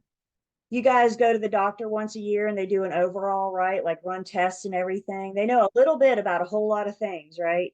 What does your general practitioner do if they something on your test results have a little red flag? They kind of send you on to a specialist, right? They encourage you to go talk to somebody else to get this for. Now let's think about the home inspector. They know a little bit about a whole lot of things. And if they come in and there's an electrical issue, the home inspector isn't going to fix it. They're not going to try to fix it. That's not their job. Their job is to say, something's not right with the electrical, contact an electrician. Something's not right with the plumbing, talk to a plumber. Something's not right with the structural, talk to a structural engineer. If they have their little red flags go up, they're going to encourage the buyer to talk to the various professionals, the extended pieces of that. Buyers, again, if they want to bring an electrician in, that's on them at their expense. We got to get this, ideally we want this home inspection done early enough so we kind of know how to proceed. Other things that the buyer may want to inspect or investigate after the home inspection. They may want a radon test done. They may want to know what the radon levels are. Anything. I mean, anything. This list could go on and on and on. If it was built prior to 1978, they may want to see if there's lead in the home. Remember, one of my super simple philosophies, if it's important to my buyer, then it's important to me. So if my buyer says, I want to test or inspect or investigate, fill in the blank, then as their agent, my answer is, okie doke, let's do it. Let's get this tested or inspected. Please never look at a buyer and say, oh, you don't have to worry about that. I'm sure there's no lead in your home. Don't worry about it. I'm sure the radon levels are fine. No, if it's important to them, then we're going to help them get that inspected or investigated. Another thing we need to get the buyer going on very early in the due diligence process is securing their homeowner's insurance. We got a whole unit dedicated to homeowner or just insurance in general, so we'll talk about that. But we need to make sure that their insurance premium will not tip them over their pre-approved PITI amount. Because if homeowners insurance is more than their allowable monthly payment, we're not going to get loan approval. So we want them we want them to talk to a couple different homeowners insurance agents, because again, they're all different. They're not all created equal. So we want them shopping around. We want them talking to a couple different homeowners insurance agents so they can decide which one's best for them, which premium is best for them. And the lender needs to approve that as well. So the lender needs to approve the policy. I want all of that to happen while we're still in due diligence. Here's the deal, you guys. Nobody ever wants to terminate. But if my buyer's homeowner's insurance is going to deny their loan and they're not going to get loan approval and we have to terminate, as a buyer's agent, my best bet is to terminate while we're in due diligence so I can get my buyers their earnest money back. It's better than nothing. If we find out after due diligence that they can't get insured or it's going to be too much, they'll lose that earnest money. So let's get these things done while we're still in due diligence. The appraisal is required if a lender is involved. Period. End of story. We talked about that the other day. The lender needs the appraisal to determine how to determine that loan to value ratio. The smaller of the two numbers, sales price or appraised amount. The appraisal actually belongs to the lender. They require it. It's their property. They let the buyer pay for it. Isn't that nice? So you get to pay for it. They FYI you, this is what the appraiser said, but they require it. If it's a cash buyer, I don't have a lender involved. So if it's a cash buyer, is the appraisal required? No. It's highly recommended, especially if they start talking lots of questions about value. Cash buyers are welcome to get an appraisal as well. They're just not required. Question comes in, does the lender schedule the appraisal? Yes. So the lender has a pool of appraisals and appraisers, and when they need one, supposedly it's supposed to be random selected so that they can, there's no favoritism. I mean, think about it. If I was buying your house and my appraiser was Uncle Bob, you think Uncle Bob's going to favor my numbers a little bit because I'm the good sweet niece? How do you as the seller feel about that if you find out that my Uncle Bob did the appraiser? You may have some questions, right? So the appraiser is ordered by the lender and it's supposed to be like a random generated. The next one available is the one that's going to go. The other thing the buyer may want to consider, we talked about the survey back in unit 4. If there's land, if there's any land in the property. Obviously, if it's a condo, we don't have anything to survey. If it's a townhouse, I may not push it. I may just mention it, FYI. But if there's any kind of land, if I don't have a plat map, there's any kind of land, we want to encourage the buyer to have a survey done. Again, we talked about how if there's an encroachment, for example, and the buyer didn't have a survey, title insurance may not cover that. Title insurance may say, had you had the survey done before closing, we would have found that, it would have been taken care of, and we wouldn't have had this issue. So again, I can't make anybody do anything, but if we just talk to our buyers about the importance of the property investigation, the insurance, the survey, and several other things that we're getting ready to talk about. Questions so far? We just got started on due diligence. Buyer's agents, by the way, this is when your work really starts. Prior to this point, you're just running around looking at pretty houses. Buyer finds the one they want, you get them under contract. This is when your work starts because now we got to get them through that contract to closing process.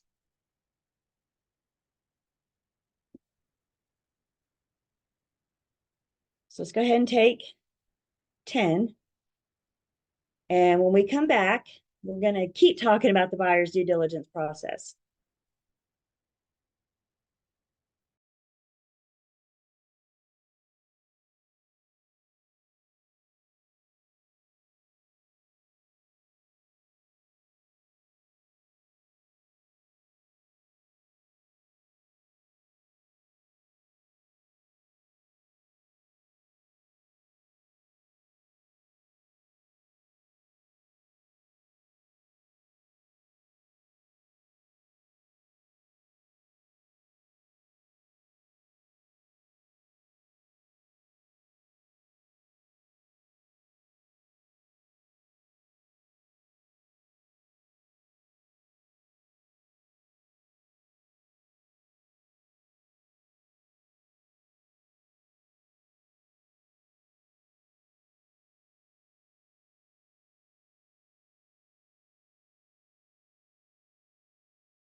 Bye.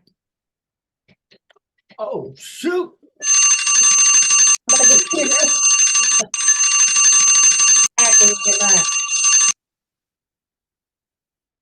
Thought we were getting right here a bad word. Y'all be careful when you hit that on mute button.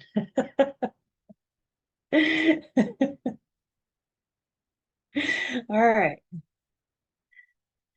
Welcome back.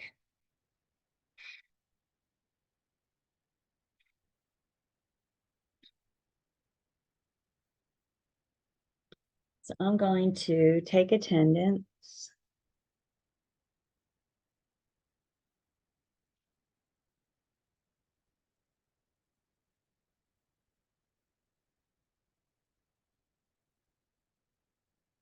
So again, things the buyer may want to consider doing during their due diligence. This whole list, by the way, is, as we said, in our offer to purchase and contract. So you can kind of use that as your, that's right. You kind of use that. That's the kind of stuff I have to edit out before I post my YouTube video though. But you can kind of use that list on the offer to purchase and contract just to kind of help have these conversations with the buyer about what they should consider doing during their due diligence. If the property there's buying is on an on-site septic system or it's not connected to public sewer, they may want to consider having an on-site septic inspection. That would be done. There are septic inspection companies that'll come out and inspect the tank, just test it for any leaks, that kind of thing. Also remember too, if it is on an on-site septic system, there should be a septic permit or an improvement permit would be another term for that.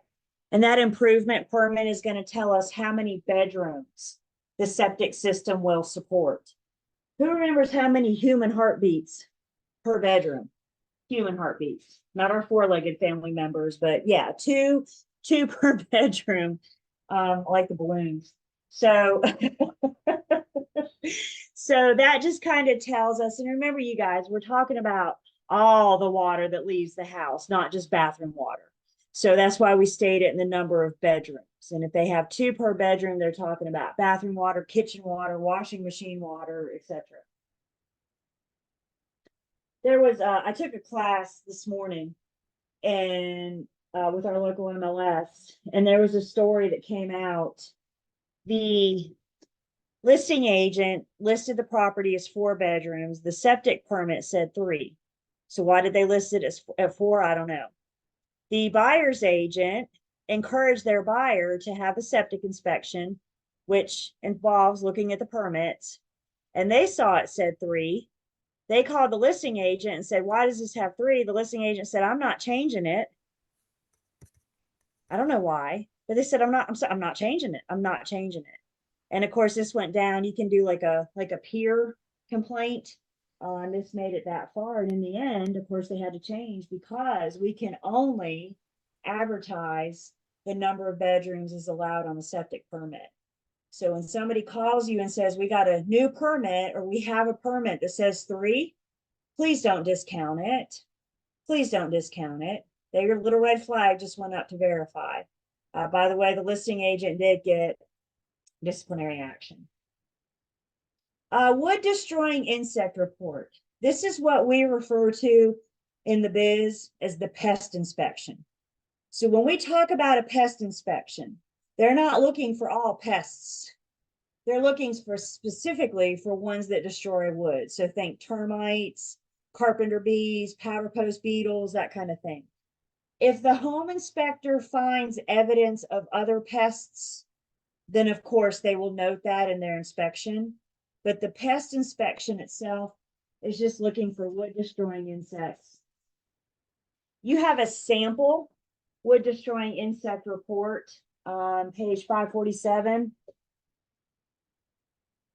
And you can see about halfway through, the inspection revealed visible evidence of, and there's termites, powder post beetles, old house borers, or other things that eat wood. Those little suckers can do some damage fast. And they're not necessarily looking for the pests themselves. They're looking for evidence that they have been there, evidence that they have or are there.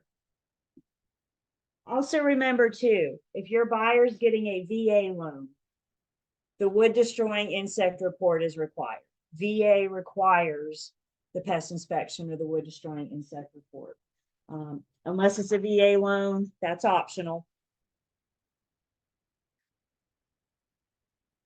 So we've done these inspections, investigations. We still got a little bit more to learn. But also remember during the buyer's due diligence, remember what they're paying the due diligence fee for. The buyer is paying the seller for the right to terminate. And the contract specifically says for any reason or no reason at all. So maybe they get that home inspection that says electrical's bad, plumbing's bad, the roof needs replaced. What else do we say? Structural. All these things are bad. They may exercise their right to terminate. Maybe they just literally wake up the next day and say, nah, I don't want to buy this house. That's what they're paying for, is the right to terminate for any reason or no reason at all. The buyer can always ask the seller to do repairs. Is the seller obligated to do repairs? No, no. Remember that very important sentence in our contract that says this property is being sold in its current condition. So per the terms of our contract, the seller doesn't have to change a light bulb if they don't want to.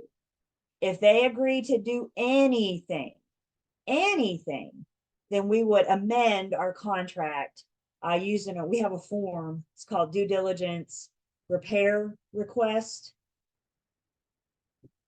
And we would amend the form with now the property being sold in its current condition, with the seller agreeing to fix or repair this, and this. We have to have agreement to do repairs within due diligence. If the seller is going to do any, we have to have a agreement to do those repairs while we're still in due diligence. Understand the repairs themselves don't have to be done until prior to settlement. What I need while we're in due diligence is the seller's agreement in writing to do those repairs, because now they're contractually obligated to do them before settlement. Physical inspection. Hopefully, as buyer's agents, we can get the buyer in the property a couple times. Those of you that have bought a house, I'm sure you can agree with me. The first time buyers go into the home, they're looking at it through rose-colored glasses. They walk in the front door and they're just looking at, does the family dynamics fit in this home? The next time they go in, those rose-colored glasses come down a little bit. The third time, they come down a little bit more. Each time they go in, they tend to see something that they didn't see the time before. If you guys bought a house, could you agree with that? You just tend to go in looking for stuff or seeing stuff that you may not have seen before. Agents, we're always helping our buyers look for stuff. But the more times we can get them in the home to do this physical inspection, the more they're going to be able to visualize and see the real picture. Maybe they want to show it off to mom and dad. Maybe they want to bring paint samples to figure out what color they want to paint a room. Maybe they want to show up with their measuring tape to measure the living room to see if their couch fits there, right? I mean, there's so many reasons why they may want to meet the home inspector to get their take on it, their review on it. There's so many reasons why we can get them in the home. But just remind your buyers, it's not their home yet. So anytime they need to go to the property, they need to be scheduling it for you, because we need to notify the seller. And we do want to, I mean, you know, especially if the seller's living there, we don't want to take advantage of it. But we do want to get them in as many times as we can. Also encourage your buyers to drive around the neighborhood at different times of the day. You know, I know when we bought this house, one morning I set my alarm for like 5:30 and I drove down here at like 6 because I want to see, it's the only time I've ever seen it at 6 o'clock in the morning, but I wanted to see what it looked like at 6 o'clock in the morning. Is this a party neighborhood? I don't know. Have them drive by at 9 o'clock on a Friday night and see what's going on, right? So if they can drive by at different times of the day, weekends, weekdays, then they can get a feel for the neighborhood, what the home looks like. And then, of course, one of the biggest physical inspections, one of the more important ones, is the final walkthrough. The final walkthrough needs to be done as close to settlement as we can. Ideally, we want to try to do the final walkthrough like on our way to the attorney's office. Because remember, another important provision in our contract says that closing constitutes the buyer's acceptance of the property in its then current condition. So by them going to the attorney's office and signing, they're agreeing to take the property in its then current condition. And it's only fair that they know what its then current condition is. Maybe we've never seen this home vacant. Maybe the seller lived here until yesterday. We want to see it vacant. Even if we have only seen it vacant, we still want to do that final walkthrough so the buyer can be sure of what they're signing off on. If we get to the final walkthrough and there's a bunch of garbage or personal property that isn't supposed to be there, if there are 2 big holes in this wall was what these pictures were covering, I mean, your buyer's pretty much got 2 choices. They either go on to the attorney's office and sign and accept it in its then current condition, or we get on the phone with the listing agent and try to figure out what we're going to do before everybody signs. So we need, and remember, we're on our way to the attorney's office. So if we need something drafted up, we certainly can get the attorney to help with that. But my point is the buyer needs to know what it is that they're signing. We do not want them coming into their brand new home with the keys being surprised. We want them to know what they're signing. I'll share a story with you guys that when I took post licensing, one of the post licensing classes, my instructor shared with us, she said, learn from my mistake. She said, when she first got into sales, her very first buyer ever, she looked at him and said, do y'all want to do the final walkthrough? And they said, no, we're fine. And she said, okay. So they went to closing and they signed. She thought without doing the final walkthrough, it was fine. Deed recorded, buyers became the owner. They got the new key. They went to their brand new home. They called their agent and said, we need you to come by here. And she thought, ruh-roh. Y'all, nobody had ever seen this home vacant. First off, nobody had ever seen it vacant. Why nobody did the final walkthrough, all I can say is because she was new and she thought it would be okay. Luckily, when she got there, she said the buyers were laughing. When they opened the door, they were laughing. She said, oh, thank God. And they walked her down the hall to the primary bedroom. And she said, when they walked in the bedroom, she said it looked like the New York City skyline. These guys painted around the furniture. So they painted around the dresser and around the bed frame and around the nightstands. Why did they not put sliders on them and move them out to the middle of the room and paint the whole wall? Don't know. It wasn't a deal breaker for them, luckily enough for her, but could we see, I mean, if we'd done the final walkthrough, especially if we've never seen it vacant, we could address this if they wanted to before settlement. But once they signed, they agreed to take the property in its then current condition. What helped her? The buyers had planned on painting that bedroom anyway, so this wasn't an incident. But all the what ifs going through your mind right now exactly is what we want to try to avoid. So like she said, learn from her mistakes. If your buyer doesn't want to go on the final walkthrough, I suggest you go and buy yourself. This thing has a video camera on it. Document you walking through the home and looking, because the last thing we want is your buyer coming home and, punching a hole in the wall and then calling you and say, this wasn't here before. So if you're doing the final walkthrough without your buyer, I want you to document on video that thing on your phone so you have your proof.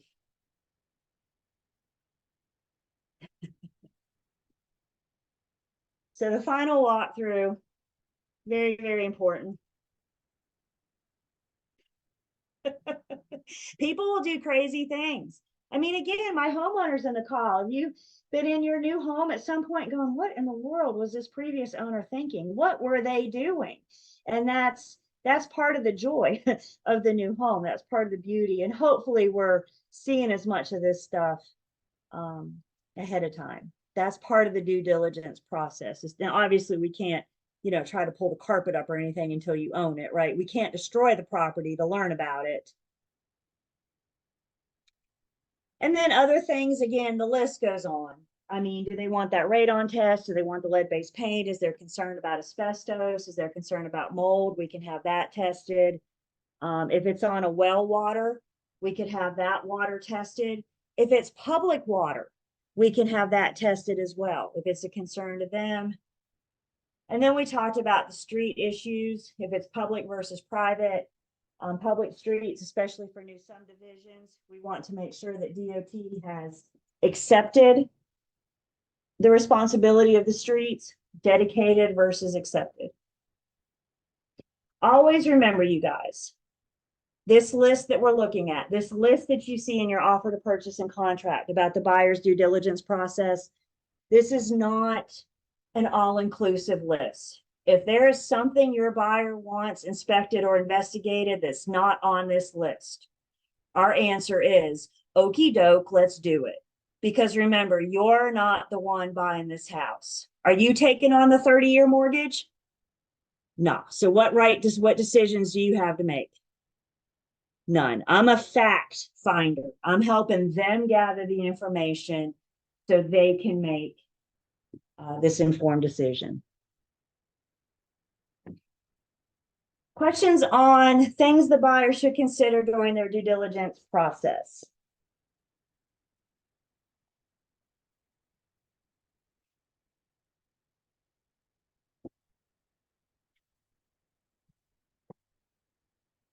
It's a lot, and it can get expensive for the buyer. But remember what we just said. Remember what we're talking about here. This is a house. This is a 30-year commitment. Shouldn't they want to learn about it? Shouldn't they want to know what they're getting themselves into? And they may not know. So this is what we can do, is help them.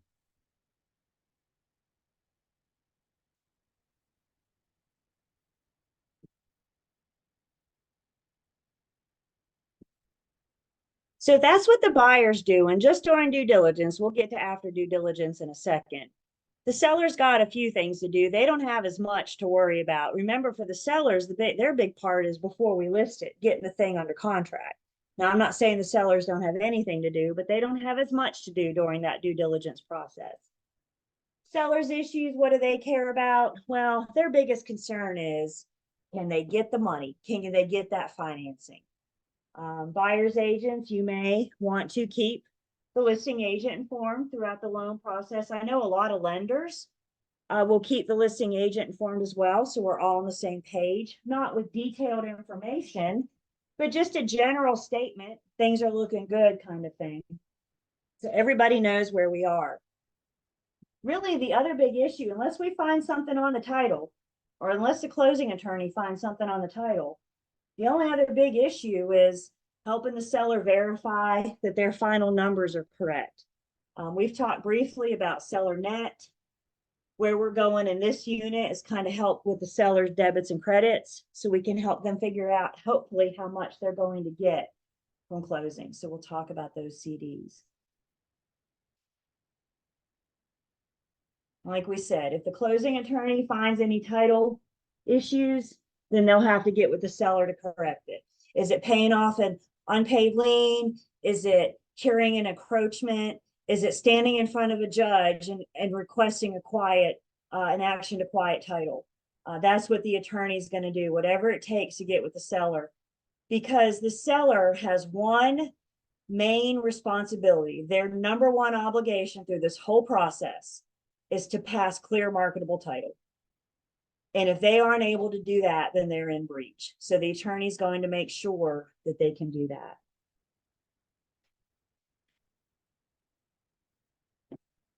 Documents.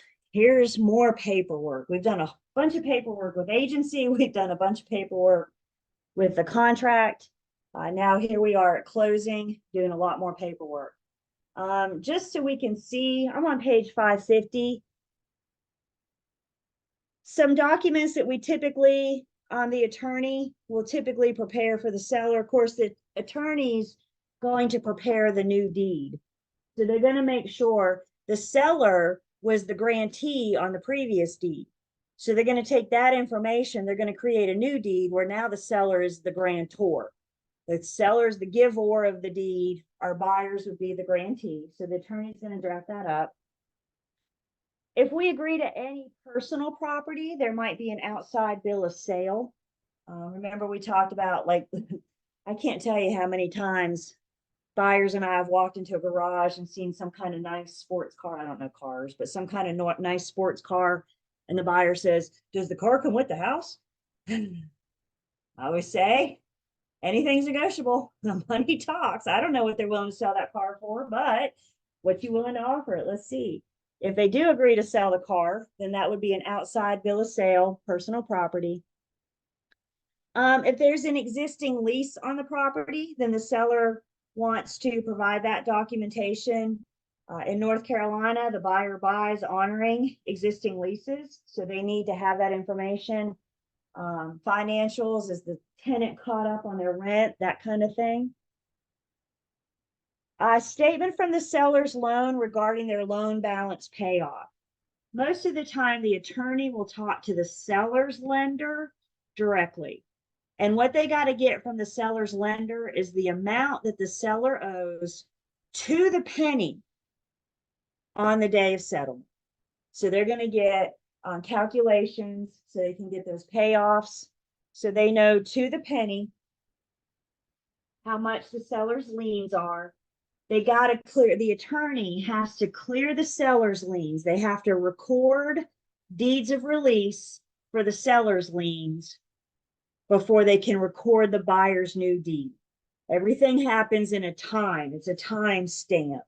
So they got to show the payoff of all the liens before they can record that buyer's new deed. And then there's going to be an affidavit. There's going to be some kind of form that the seller signs that says, we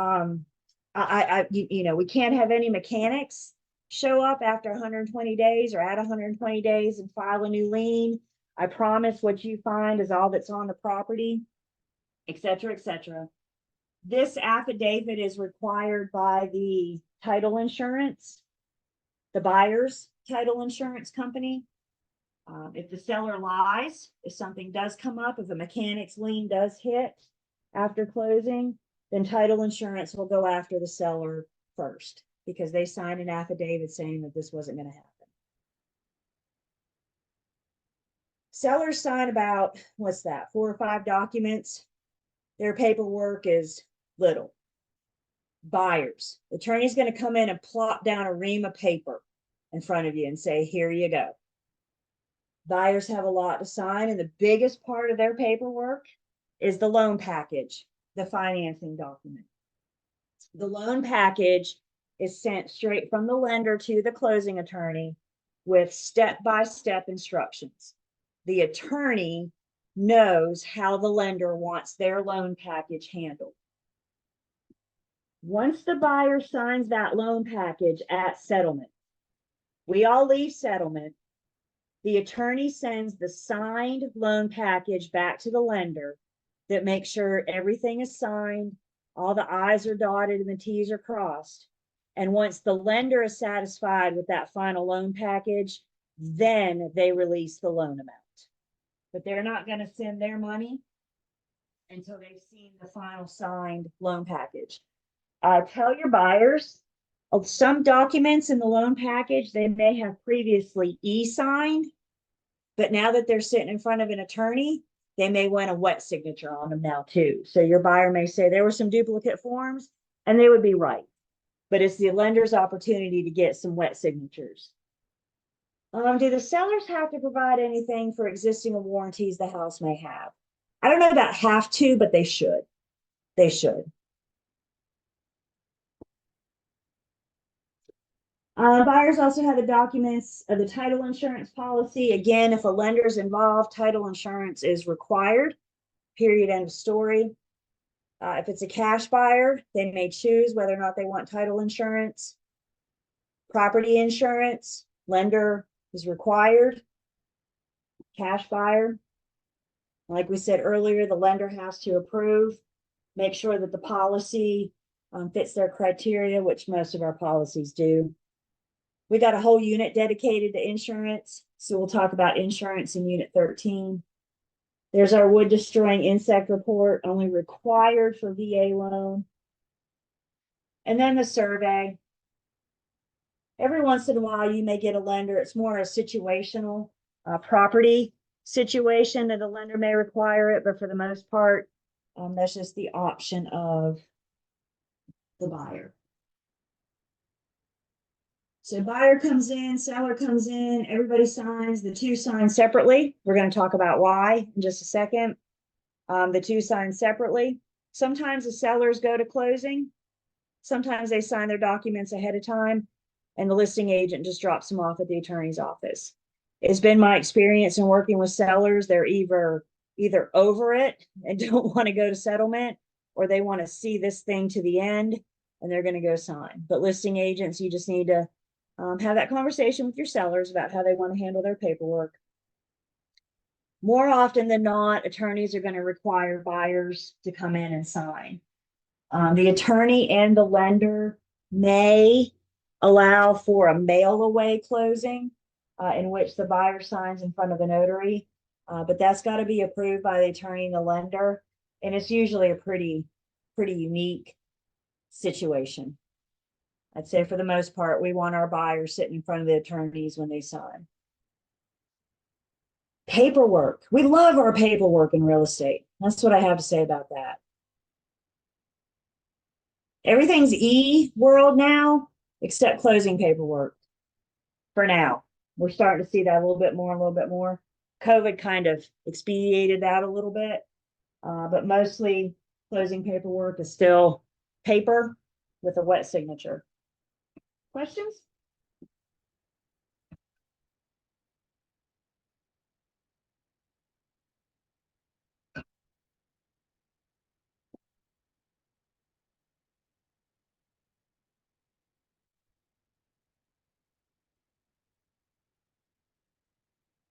Title procedures. Again, for the attorneys, if they find any defects, if they find any issues with the title, this is a refresher from Unit 5 when we talked about title and the attorney's responsibilities. So if they find anything in their title search, anything that disrupts that chain, that kink in the chain. So again, give me just a second, make sure I say this right. When the attorney's doing the title search, what they're making sure, what they're verifying is that the grantor on this deed matches the grantee on the previous deed. The grantor on the previous deed matches the grantee on the previous deed. That's how they do that linkage. That's how they make sure that that chain, and if there's a kink in the chain, then the attorney's going to get with the seller to do whatever it takes to get it cleared up. I'd say the big title search comes shortly after we schedule closing. All attorneys are different, but for the most part, I'd say the big title search comes once we schedule that closing. Usually between settlement and closing, one of the last things that the attorney will do is just one super quick title search, just to make sure nothing's hit the title from the big preliminary search that they did. And once the attorney is satisfied that the title is clear, then they offer their title opinion. And based on the attorney's title opinion is when the title insurance company will release the policy. So title insurance isn't going to kick in until like the step before the deed is recorded. And it's always going to protect the current owner. Like we said, title insurance will require the seller to sign an affidavit saying, nope, there are no unpaid mechanics out there. Nobody can show up later and file a lien. So this is the attorney's slide, their big responsibility. There are a couple different closing methods. North Carolina is a settlement meeting method, which means we use a settlement agent, which is what you and I refer to as the closing attorney. The closing attorney is the settlement agent. We are an attorney close state.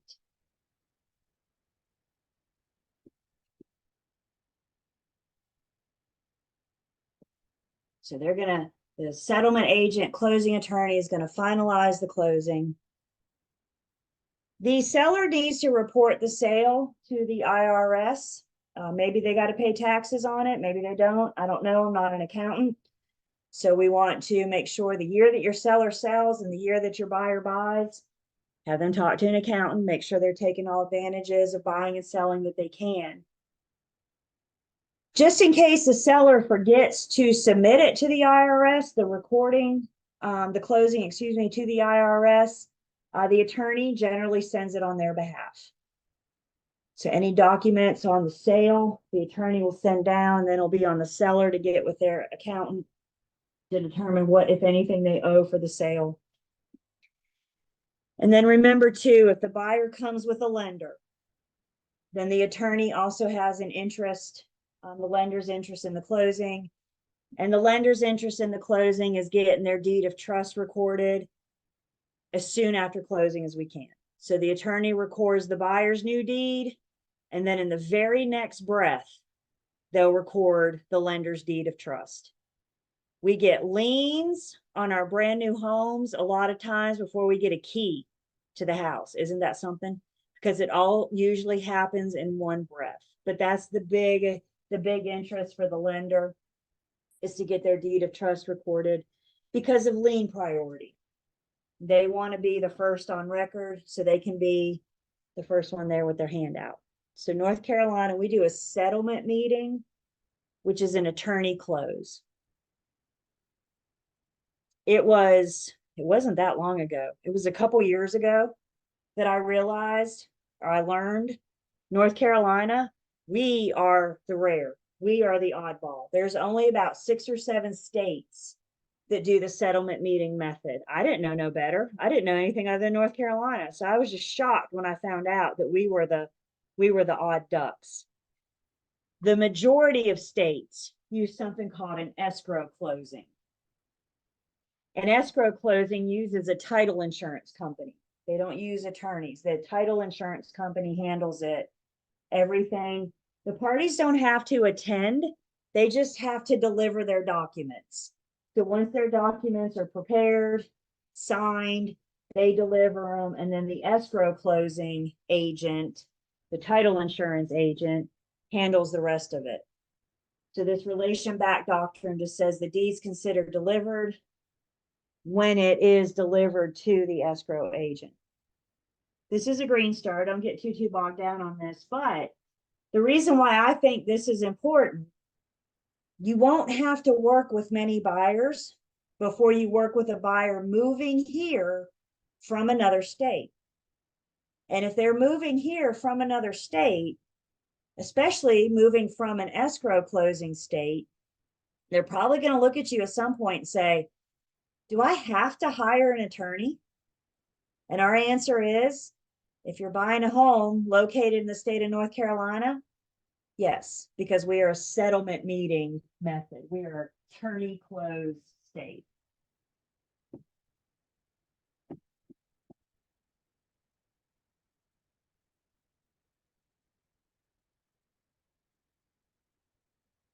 Back to North Carolina.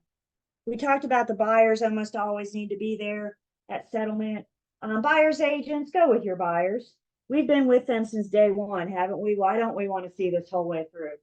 For those of you that bought a house, can we agree? This is rather a nerve-wracking experience, right? You at some point during the process going, oh my God, what am I doing? 30-year commitment. It's an experience. So having that familiar voice, that familiar face of your agent by your side is definitely helpful. As mentioned, sellers may or may not go. They may go and sign in front of the attorney. They may sign their documents ahead of time in front of a notary. And then the listing agent can drop them off for the attorney to process. Listing agents, if your sellers don't go, you still need to be available. If you don't go, you still need to be available just in case questions come up. If your phone rings, we want to make sure we handle that. If your buyer is using a local lender, then the lender may come to settlement as well. Again, just to answer questions, just to be there for support, understanding that this is a big day.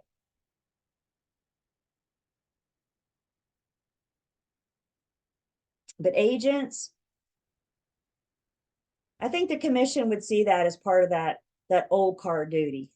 Seeing this thing through the end, helping with the process. Questions on our closing methods? Questions on anything so far?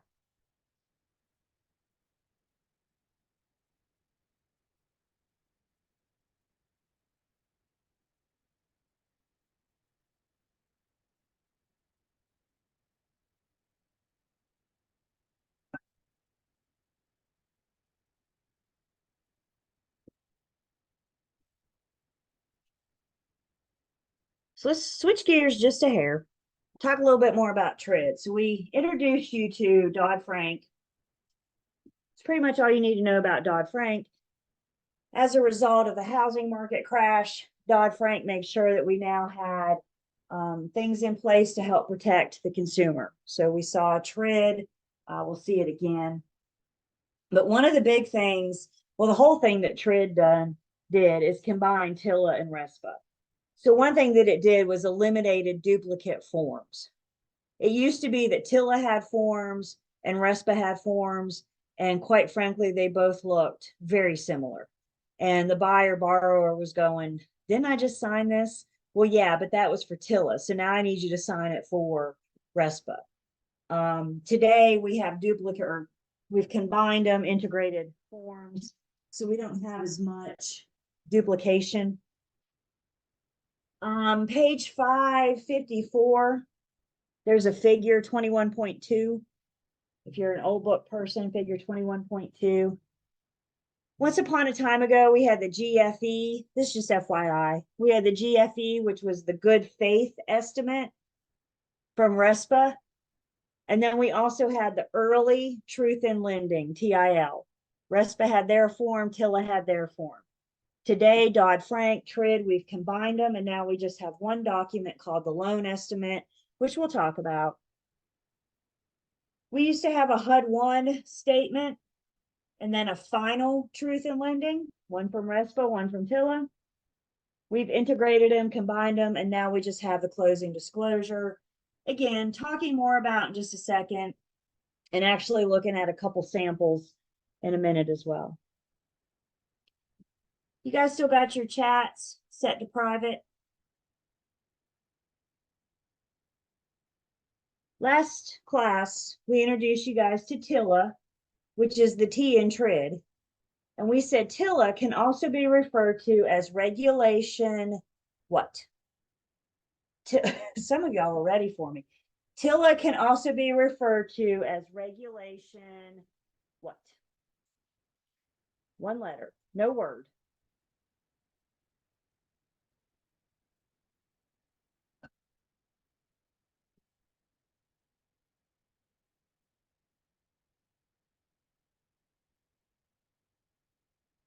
TILA is also referred to as regulation.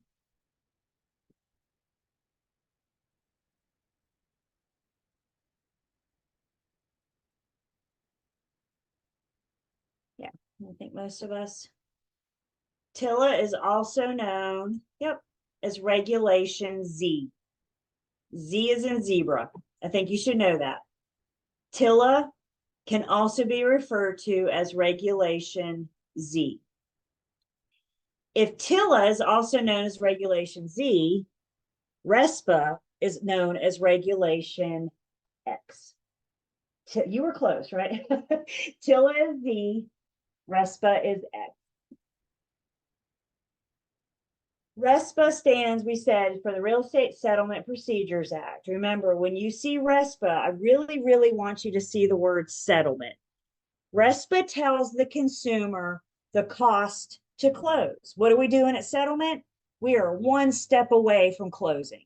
And that's what RESPA is about. TILA handles the cost of the loan. RESPA handles the cost to close, both regulated by TRID and Dodd-Frank. Enforced by the CFPB. RESPA's not around on every single, TRID's not around on every single real estate transaction. First off, remember, TRID is a lender law. So if your buyer's going cash, if there's no lender around, Do we have to worry about TRID? Nah, if it's a cash buyer, there's no lender, so there is no TRID. If it's a commercial property, RESPA's not around. If it's more than 4 units, if it's 5 or more units, RESPA's not around.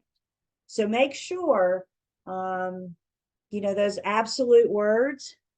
And if one of your answer choices says that TRID's required on all real estate transactions, we know that that's not true.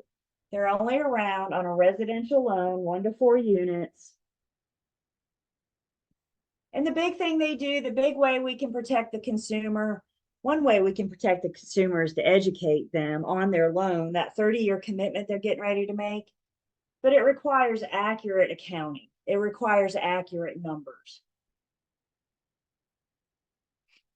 We're going to talk about some TRID regulations on how we can get that accurate accounting, how we can make sure that we give the consumer, the borrower, the opportunity to review their loan estimate, review their closing disclosure so they know what it is that they're signing. I mean, I hate to say this, you guys, but TRID came around in 2015 and I wasn't in sales yet, but I remember horror stories from my agents saying that, you know, we went to closing today and my buyers didn't see their numbers until they sat down at the closing table. Could you imagine going to buy a house and taking a 30-year commitment and you have no idea what your payment's going to be until they put a pen in your hand and say, just sign here? Could you imagine?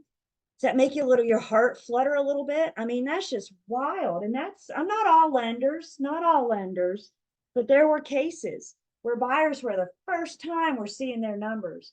And TRID said, that's got to stop.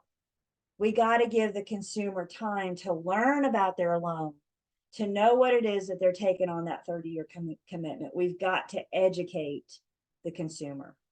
So a little bit more, we'll get more into TRID, RESPA. Do I have any questions so far?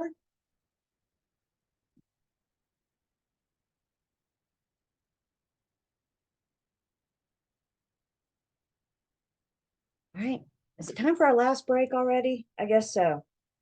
So let's take our last break and we'll come back and keep going. 21.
Fabio, I got your message. This is not letting me respond directly to you right now. I'm sorry, but I got it.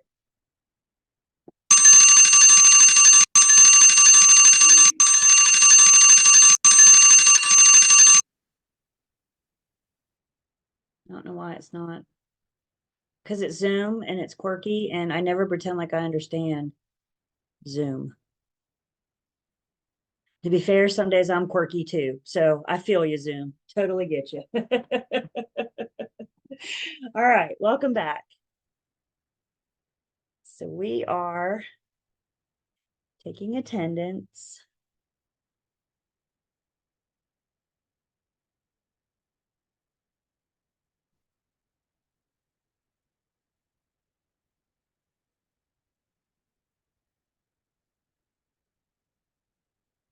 Okay, so we mentioned the other day in our lender unit, we mentioned this idea of loan application. And we said we need some information from the borrower and we need some information from the property. Specifically, the first three things are about the people. We need the people's legal name, their gross income, or the lender needs, and their social security number. The last three things are about the property. The loan application itself, through the eyes of TRID, the loan application doesn't start until we have a property. Remember, we said we can get the buyer qualified. We can only get the borrower so far in the process until we get the property, until we have that bona fide contract in our hand, that we know exactly what property it is they're buying, what the purchase price is, estimate of value, etc. So through the eyes of the lender via TRID, this is the 6 pieces we need: 3 about the people, 3 about the property, before the loan application actually begins. And for the lender, with the loan application, it sets off a couple triggers of events. So first off, under RESPA, the lender's required within 3 days of the loan application to send the borrower a know before you owe booklet, kind of a how-to guide on the importance of shopping around for services, that kind of thing. I will say this because I get asked this a lot. Remember I told you guys a couple classes ago that I just bought a house in 2020. And it was interesting. It was good for me actually to buy a house because 1, I needed to, but 2, it was good for us because it allowed me to go through the process as a buyer. As the buyer's agent, the communication between the buyer and the lender, we're not privy to that. We don't know these conversations that go on between the buyer and the lender. We know the big picture, but they do a lot of talking that you and I aren't involved. So it was really interesting to me to go through this as a buyer, to work through this with the lender. And one thing I will say about our lender, and I'm sure most lenders, they're sending everything out via email. And specifically, most lenders have like a software installed where they'll send you an email and say, you need to log into your account and view this document, or you need to log into your account and sign this document. It's kind of like a lot of what our medical doctors are doing these days. I get an email from Wake Forest that says, go into your account, look at your test results, or go into your account, schedule your appointment. You get the email, you know what I'm saying? So it's a software. So what we got the know before you owe booklet. I never saw it in my hand, but I did get an email saying you need to log in and look at it. And why is that important to the lender? Because they have a requirement from RESPA that says I need that within 3 days of loan application.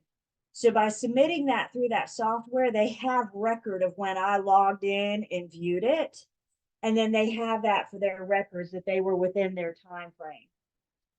The other thing we had was the loan estimate, also known as the LE. We're going to look at a sample, one of those in just a second. But I want to make sure we understand a few things before we look at it. First off, look at the name. It's just an estimate. Y'all, we are 3 days from loan application. We don't have final numbers yet, but what we can do is give an estimate. Because this is an estimate, we can expect things to change. This is not the final end all be all numbers. With that being said, What can change and by how much is regulated by RESPA. So we get this loan estimate within 3 days of loan application. RESPA has set tolerance limits. In other words, how much can change on the loan estimate. Things that cannot change are lender charges. If the lender tells the borrower, we're going to charge you a 1.5% loan origination fee, that can't change. If the lender's going to charge an application fee, whatever they're going to charge, that can't change. There's no tolerance for change on lender charges. Whatever they quote, whatever they tell the buyer, that remains the same.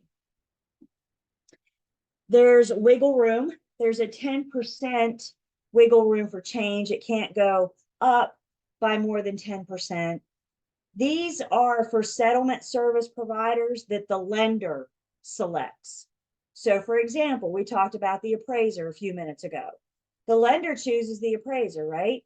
We don't know what the appraiser is going to cost until we order the appraisal.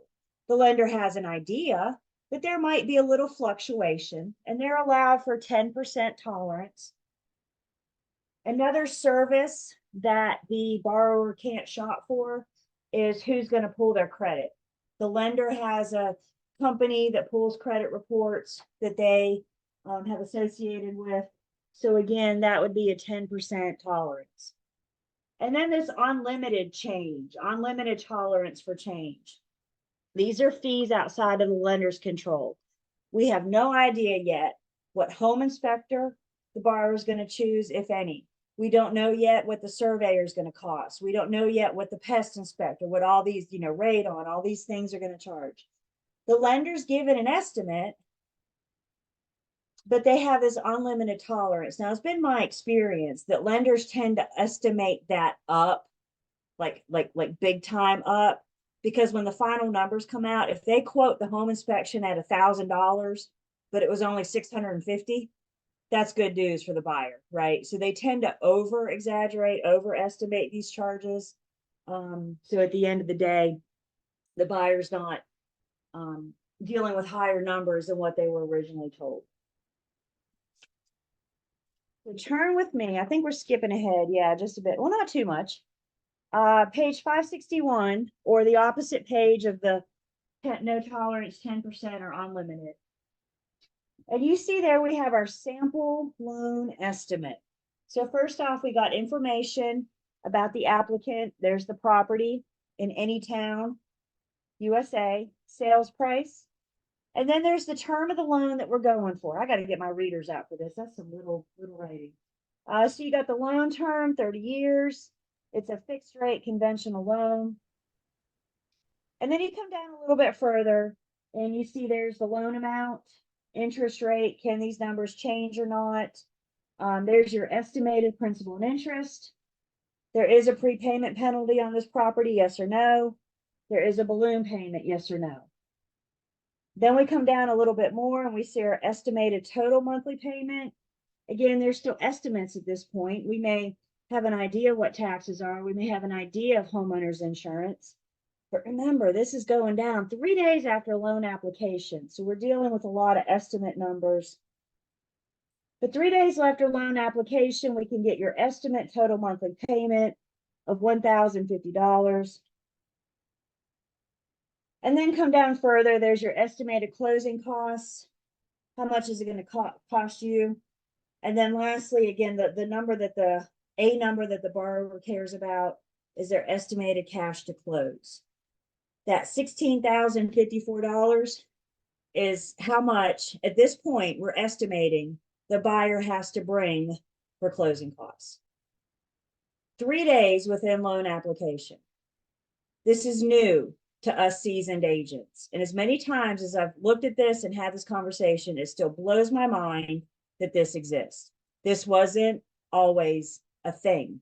Buyers didn't always see this until they were sitting at that closing page. Turn over to the next page, still on the loan estimate, over on the next page. They don't just throw $16,054 at them.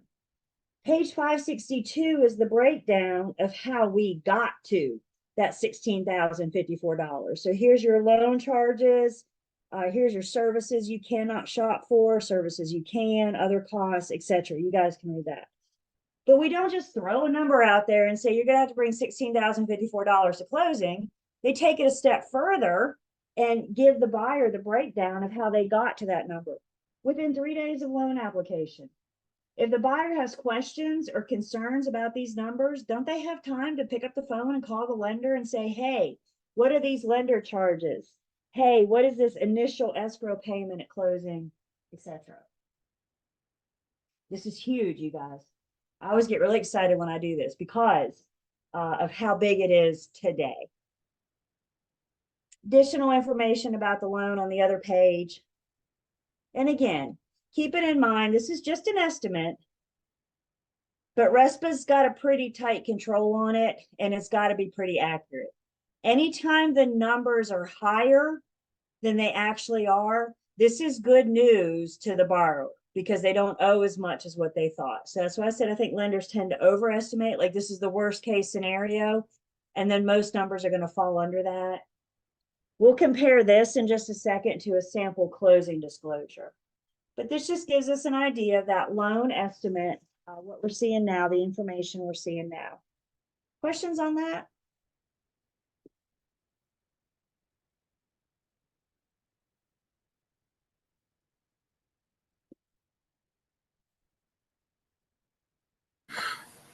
A question. Yeah. The loan estimate is generated from the questions that is posted to you about your earning, your expenses, and all of those things, right? It's kind of where we're starting, but I mean, you can see a lot of there are just fees and expenses. But yes, there's your loan amount based on the purchase price, based on your projected interest rate, based on these conversations we've had so far.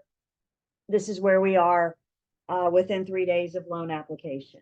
Now, we've already crunched your numbers, debt to income ratio, to get this far, right? This will come up. This is going to start coming up in the loan approval package. But bottom line, it shakes down to loan amount, interest rate, that kind of thing. Yep.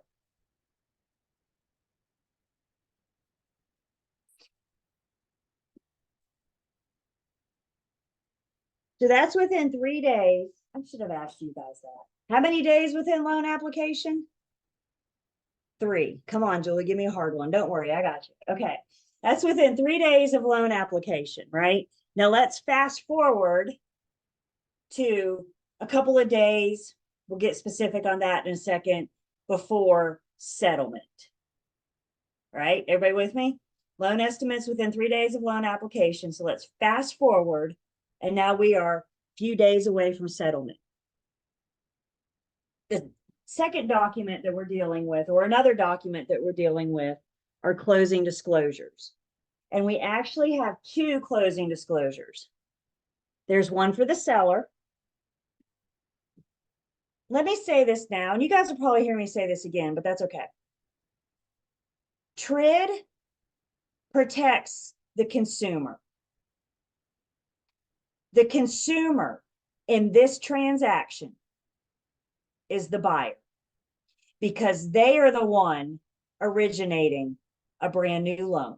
They are the one getting this loan for this 15 or 20 or 30-year commitment.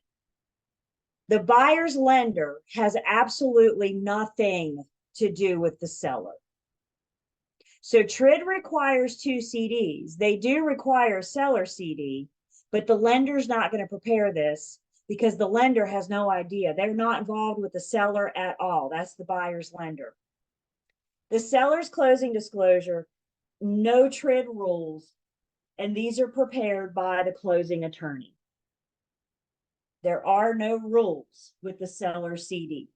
Again, TRID is a consumer protection, and it's so important that we understand that the consumer in this transaction is the buyer because they are the ones getting the new loan. Does that make sense? So the seller CD, the attorney prepares it. We get that a few days before closing. Listing agents, we need to look over it. We'll talk about that in a bit. What TRID cares about then is the other CD, which is the borrower's. closing disclosure. And there are some requirements when it comes to the borrower's closing disclosure. The first big requirement is when the lender has to provide the borrower their closing disclosure. The lender has to send personal delivery, the buyer's closing disclosure, directly to the buyer within 3 business days prior to settlement. This is a TRID rule.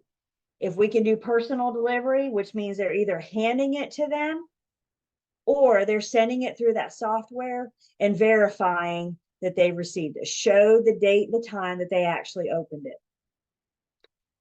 When we count days, we always count day 1 is the day after delivery. So if today is Thursday, let's pretend that your buyers get their CD from the lender today. Day 1 would be Friday. Day 2 is Saturday. Saturday counts in TRID world. Day 3 would be Monday. According to the TRID requirements, if we get the CD today, there is no way we can close until Monday. We have to allow the borrower to have that CD for 3 days. If they're not doing personal delivery, or if they're doing like snail mail or something, then we have to allow for 6. I've never worked with a lender that does 6. They all have that software, that personal delivery. So 3 days it is. Always start counting. Sundays and national holidays don't count. Always start counting the day after receipt. Buyer's agents, this is where we can help. The week of closing, the week of settlement, I need you to talk to your buyer and say, you are going to get a very important email from your lender, and I need you to be on the lookout for it. And as soon as you get it, I need you to go in and acknowledge it, because that starts our day count. So let's say, for example, the lender sends it today, but your buyer doesn't feel like opening it until tomorrow. That means receipt happened on Friday. Day 1 is Saturday, day 2 is Monday, day 3 is Tuesday. If we were supposed to close on Monday, but your buyer didn't open it until Friday, closing just got delayed. Just like that. Poof, we cannot close on Monday because they must have it for that 3-day count. Mark my words. As sure as I stand here in front of you, at one point in your career, you will have a closing delayed because of this rule right here. And there's nothing anybody can do about it.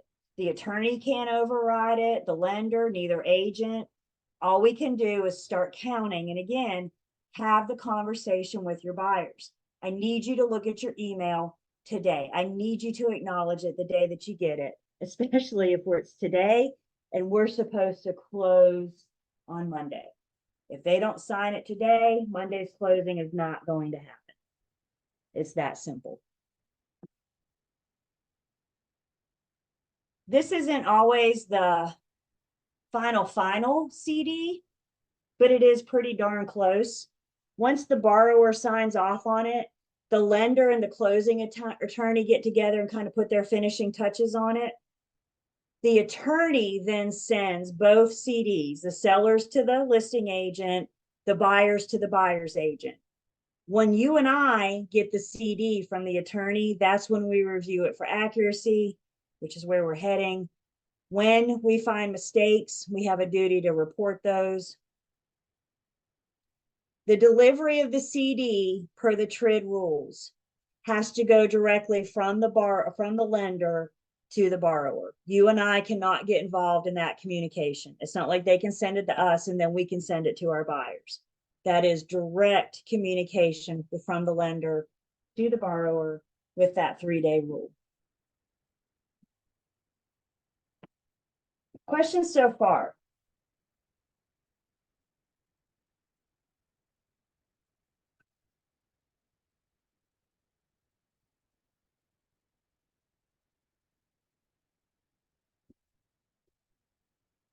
So as with the loan estimate, things can change from this CD that the lender sends the borrower to the final that you and I get from the attorney.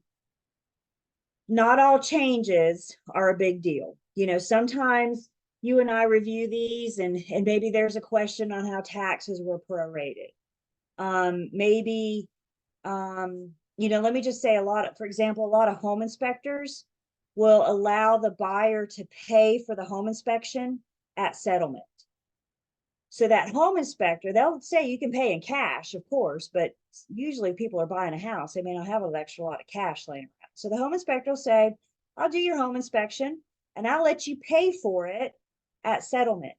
That home inspector is going to send you the invoice so you can send it to the attorney so the attorney can get it on the final CD. So let's say you're reviewing this and you say, oh my God, I forgot to send in the home inspection invoice. Whoa, it's okay. Send it in. You're not going to delay closing, but we have a duty to review these things for accuracy. And when we find a mistake, we have a duty to report it. There are only 3 things. There are only 3 changes that would require a new CD from lender to borrower and a new 3-day count. And those changes are if we have an increase in the APR, annual percentage rate, if a prepayment penalty is added, or if the basic loan product changes. If the buyer changes from conventional to FHA 3 days prior to settlement. These are the only changes. Any change will require a new CD. But these are the only changes that require a new 3-day count. So if and when you find a mistake, if and when you find that you neglected to do something, it's okay, make it right. You're not going to delay closing unless one of these things. And then the lender's got to issue the new CD and we have to give that new 3-day count.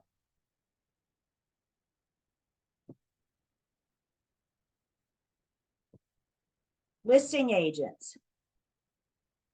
Remember what we've been saying?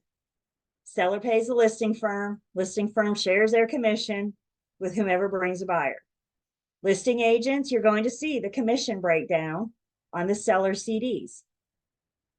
Buyers agents, you may or may not see that.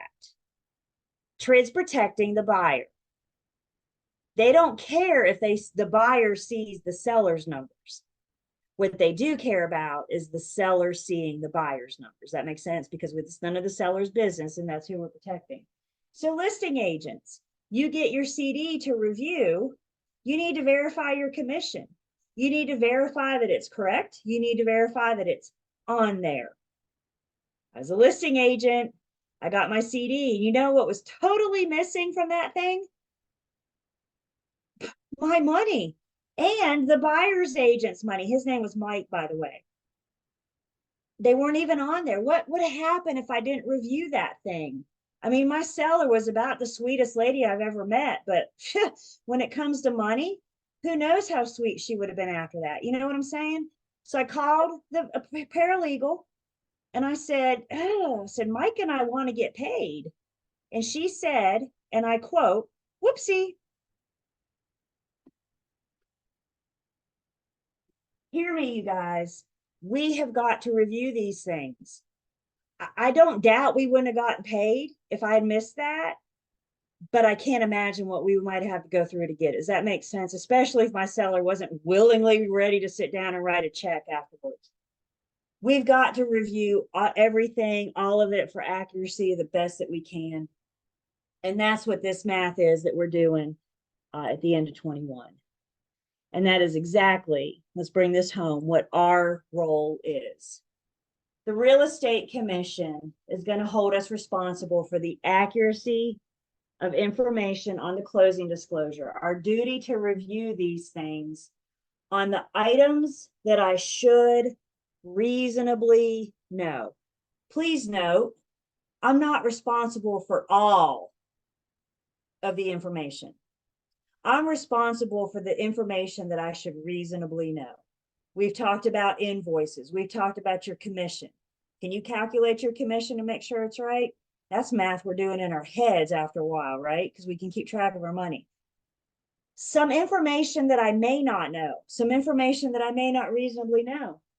like I just said, I'm not real privy to the conversation between the lender and the buyer. So I don't know what the lender's loan origination fee is. I can still make sure it looks normal, make sure no little red flags go up, but I can't verify that information. I wasn't privy to that. We can only verify what we should reasonably know. Failure to report a mistake. For some reason, as agents, this is when we tend to get shy. We don't want to hurt somebody's feelings and call and say, we could be nice about it, right? Does any of y'all ever make a mistake? Anybody? Occasionally, right? Guess what? Paralegals, no, good for you. Paralegals, attorneys, lenders, guess what? They make mistakes too. So the theory, the thinking behind this is the more sets of eyes we have on it, the better chance for accuracy we have. And when you find a mistake, you have a duty to reach out to the attorney or the lender and get it corrected. This is not the time to get shy. I know y'all would pick up the phone and call if your commission was wrong. So why aren't we picking up the phone and calling if all of our any other number is wrong as well? Does that make sense? By the time I'm done with you guys next week, I'll teach you how to prorate taxes. We're going to do something called interim interest, all sorts of things that we can verify.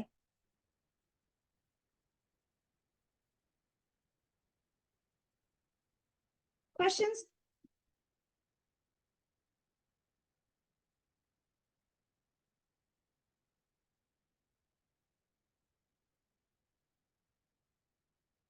So flip ahead in your book a few pages from the loan estimate. I'm on page 566. And now we have, fast forward, now we have the sample closing disclosure. So again, same borrower, says the same information, same property, borrower, seller, lender. There's our loan amount, interest rate. That stuff looks pretty much the same as what it did in the loan estimate. Prepayment penalty, balloon payment. Again, same thing, but now here we are 3 days prior to settlement. Skip down to the bottom. Actually, go back to your loan estimate. The loan estimate, we told the borrower they need to bring $16,054, right? 3 days after loan application, we said cash to close, $16,54. Now here we are at the final CD. Now your buyer only has to bring $14,147.26. Isn't that good news to the buyer? They thought they had to bring 16 something, but now they only have to bring 14 something. Anytime, and that's what we mean, anytime those numbers come down from the loan estimate, that's okay. That's good news for your buyer. The concerns, the red flags go up if any of those numbers go up. Keep in mind that 10% tolerance on certain things. Page 567, again, just kind of gives us the breakdown. And then 568 looks at figures between the buyer and the seller. Look with me at the top of 568. I think this is about the most valuable piece of the closing disclosure. It gives the borrower a side-by-side. This is what we told you with the loan estimate. This is what we're telling you with the closing disclosure. And did this change? Yes or no? I mean, that is about as handy as it gets. They don't have to go back to their email or their software and pull out the loan estimate and compare the two again. They have a nice side-by-side comparison. 567 and 568 is, we'll call it the beef, the meat of our closing disclosure. Again, a breakdown of all the numbers. When you guys come see me in post-licensing, y'all want to know what you have to look forward to? We're going to do a full-blown closing disclosure in post-licensing, which means we are going to do pages 567 and 568. But that's not till post-licensing. In pre-licensing, we're going to do what I refer to as a mini closing disclosure, and where we're just going to look at the buyer's debits and credits, and we're going to figure out, based on all of your debits and all your credits, how much do you have to bring to closing? That's a test question. How much does your borrower have to bring to closing? You'll see that on my exam, and there's a really good chance you'll see that on the state exam. So that's the math we're going to do on Tuesday. I just point out the closing disclosure, 567 and 568 now, just if you kind of want to look it over. Some of these terms are sounding familiar, some of these things we've talked about. But no, we do a full-blown one of these in post-licensing.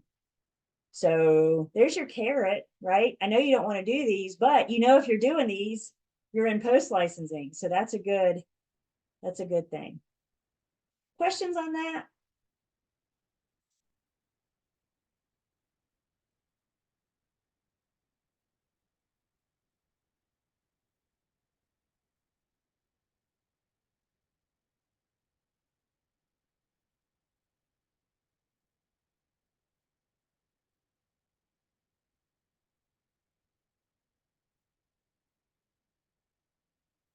That is 302, which is contracts and closings. So we spend half of our time on the CD and the other half of our time. When I say word for word in the offer to purchase and contract, that's exactly what I mean. So there's a whole additional 30 hours on a closing disclosure and the offer to purchase and contract.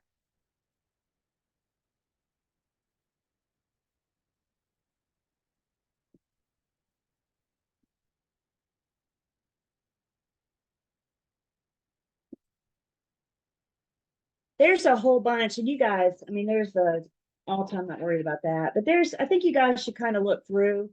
I fear the material in Unit 21 gets lost in the shuffle of the sample loan estimate, the sample closing disclosure, the ALTAs or sample settlement statement. Well, I want you guys to look at the samples. Please don't neglect the material. Please don't neglect the beef, and that's what we've been talking about. But we need to in our book, fast forward. I'm on page 577 now. What'd I just say? Yeah, 577. Which means this page number is off. This is 557. So let me make a note.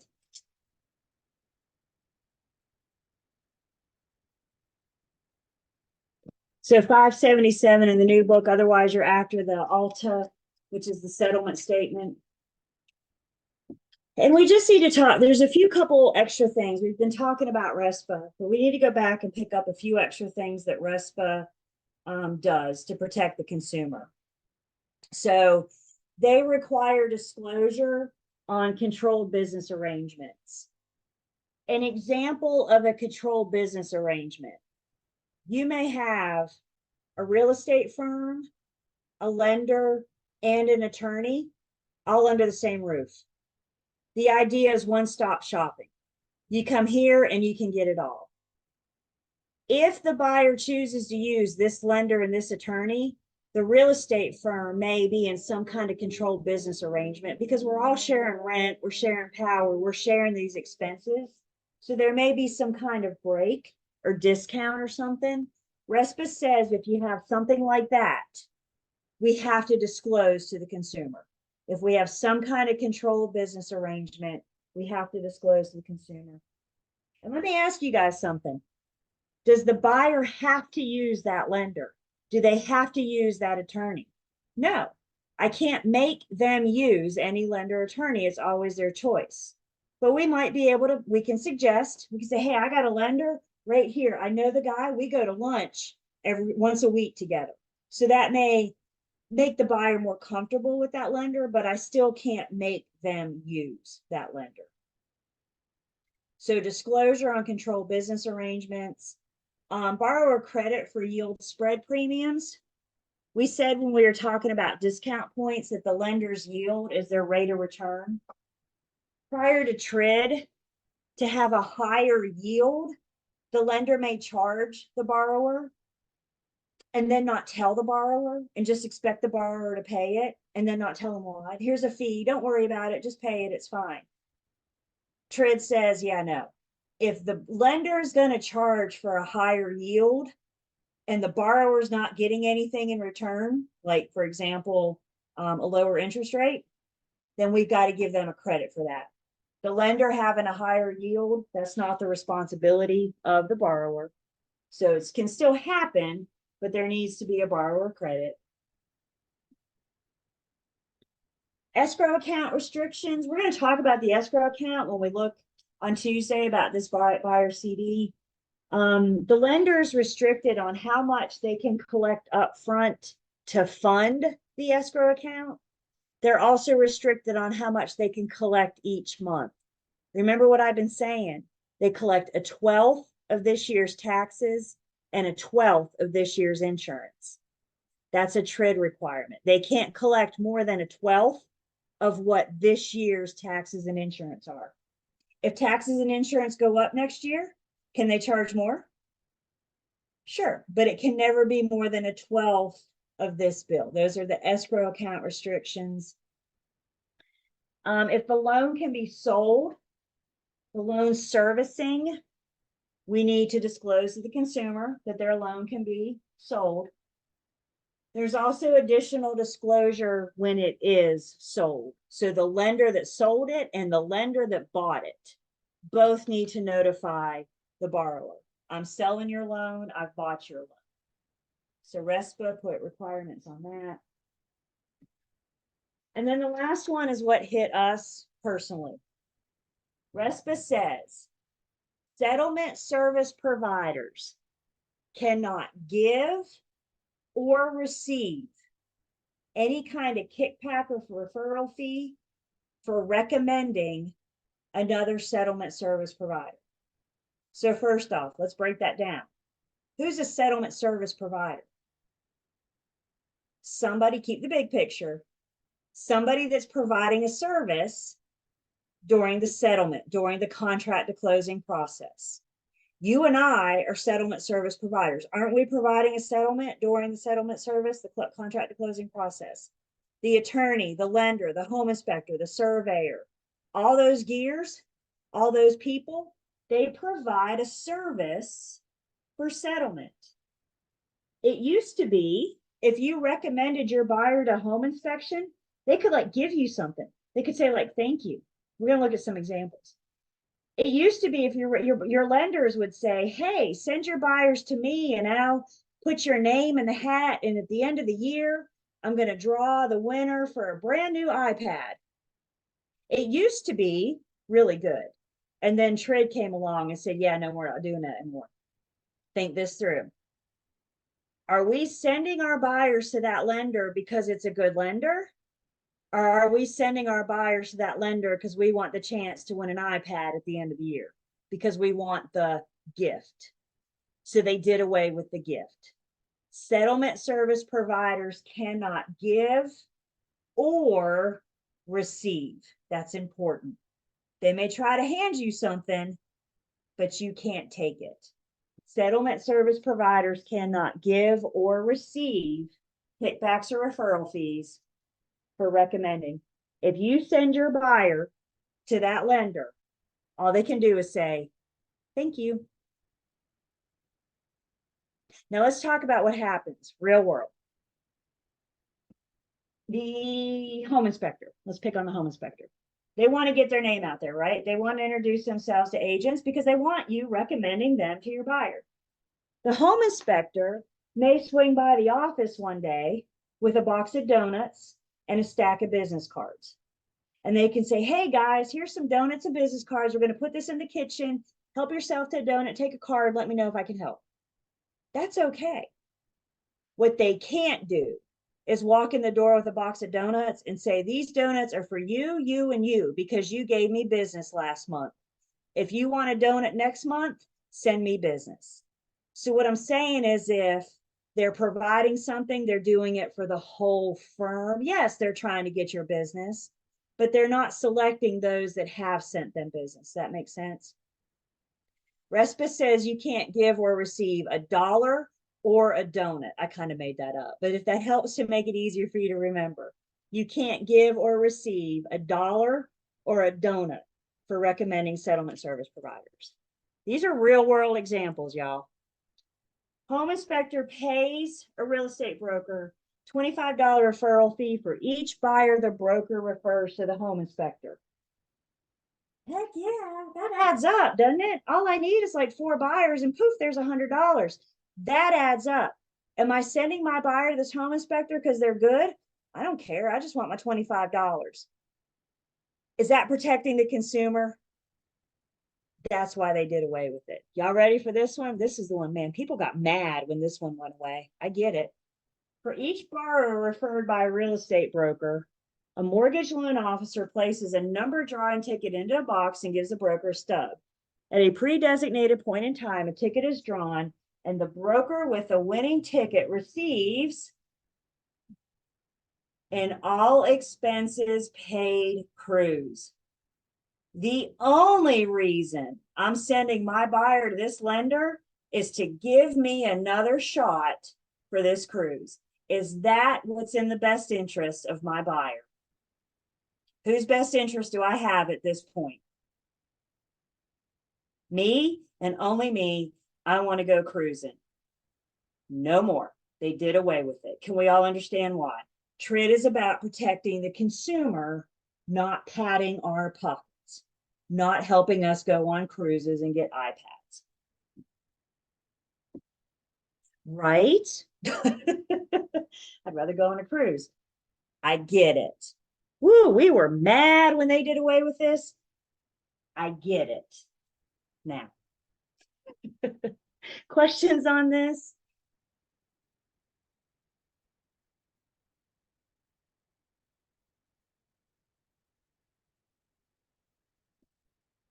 So, gee, Julie, what's the big deal? It's only a $25 referral fee. What's it matter?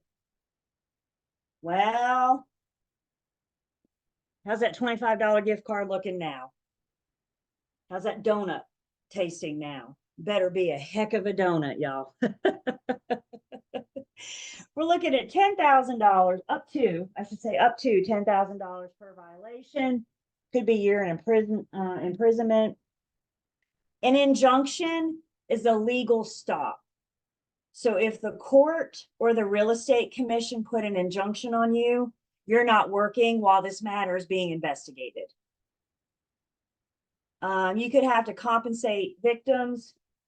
And if you get to go to court, you could be dealing with treble damages. Y'all know how much treble damages is?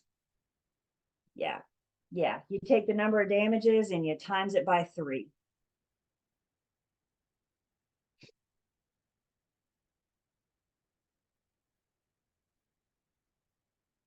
Questions?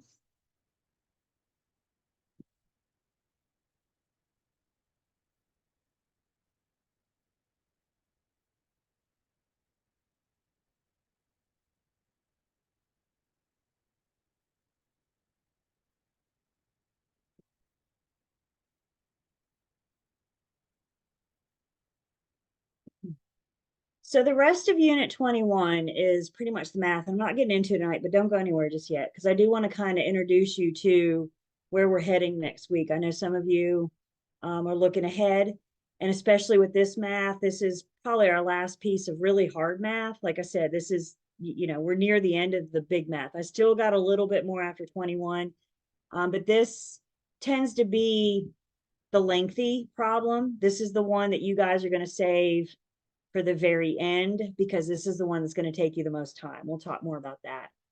But one thing I want to do, and this is new book people, but you can find there's some information that we can look for to help us better understand the settlement statement math.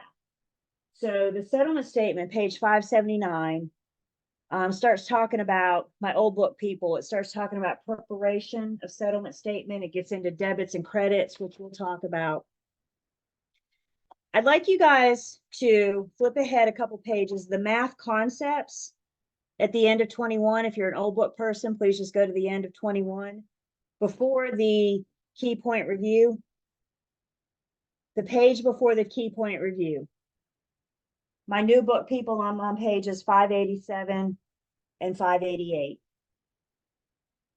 I'm going to call 587 and 588 our formula for doing these mini CDs. And the reason I say that is because half the battle of doing these is knowing what's a debit to the seller, what's a credit to the seller, what's a debit to the buyer, and what's a credit to the buyer. If you don't know what's a debit or a credit to which party, then we don't know what to do with those numbers. So we're going to talk about prorating taxes. You can see there, and as you can see, owners association and rent, we're going to talk about prorating items. And depending on whether they're unpaid or prepaid is going to shake out to whether or not it's a debit to the seller, credit to the buyer, debit to the seller. The big thing is over on the next page, 588. Again, old book people, we are the page before the key point review. We have normal entry items to the seller, specifically things that are debits to the seller. So seller's going to be charged personal property taxes, any unpaid taxes, the payoff of their existing loan or loans, any outstanding liens, the deed preparation, excise tax, we talked about in Unit 5, the recording fee to record the seller's lien payoff. So the attorney is going to charge the seller to record their payoffs. There's our commission, any delinquent taxes, and then any IRS tax liens, all debits to the seller. I think the easy way to remember that, you know, the deed prep, the excise tax, and the broker's commission, other than that, it are things that are specific to the seller. Their outstanding liens, their unpaid bills, their unpaid taxes, that kind of thing. And then you have the buyer's debits and credits. So their debits, there's their homeowner's insurance, loan origination fees, financing documents, deed and mortgage recording fees. Please make a note. The seller pays to have the deed prepared. The buyer pays to have the deed recorded. Let's think this through. When the attorney is getting the deed ready for closing, it's still the seller's deed. So they get to pay to have their deed prepared to take it to closing. When that brand new deed is getting recorded, whose best interest is it to get that thing on record? The buyer. So they're going to pay to have it recorded. You guys see that difference? Seller pays to have it prepared. Buyer pays to have it recorded. Same thing with the deed of trust on behalf of the lender. The buyer gets to pay for that as well. Title insurance premium, property survey fee, title examination, attorney fees, advanced escrow deposits, interim interest, which we'll talk about. That's more fun math we get to do next week. There's your loan discount points. And then the last three things, they are going to be a credit to the buyer. So that earnest money deposit. Remember when we went under contract, we told the buyer, you pay this now and it'll be credited back to you at settlement. So now that we're here, we need to make sure that we credit that back to them. Also, the buyer's new loan on the day of settlement will be a credit to the buyer.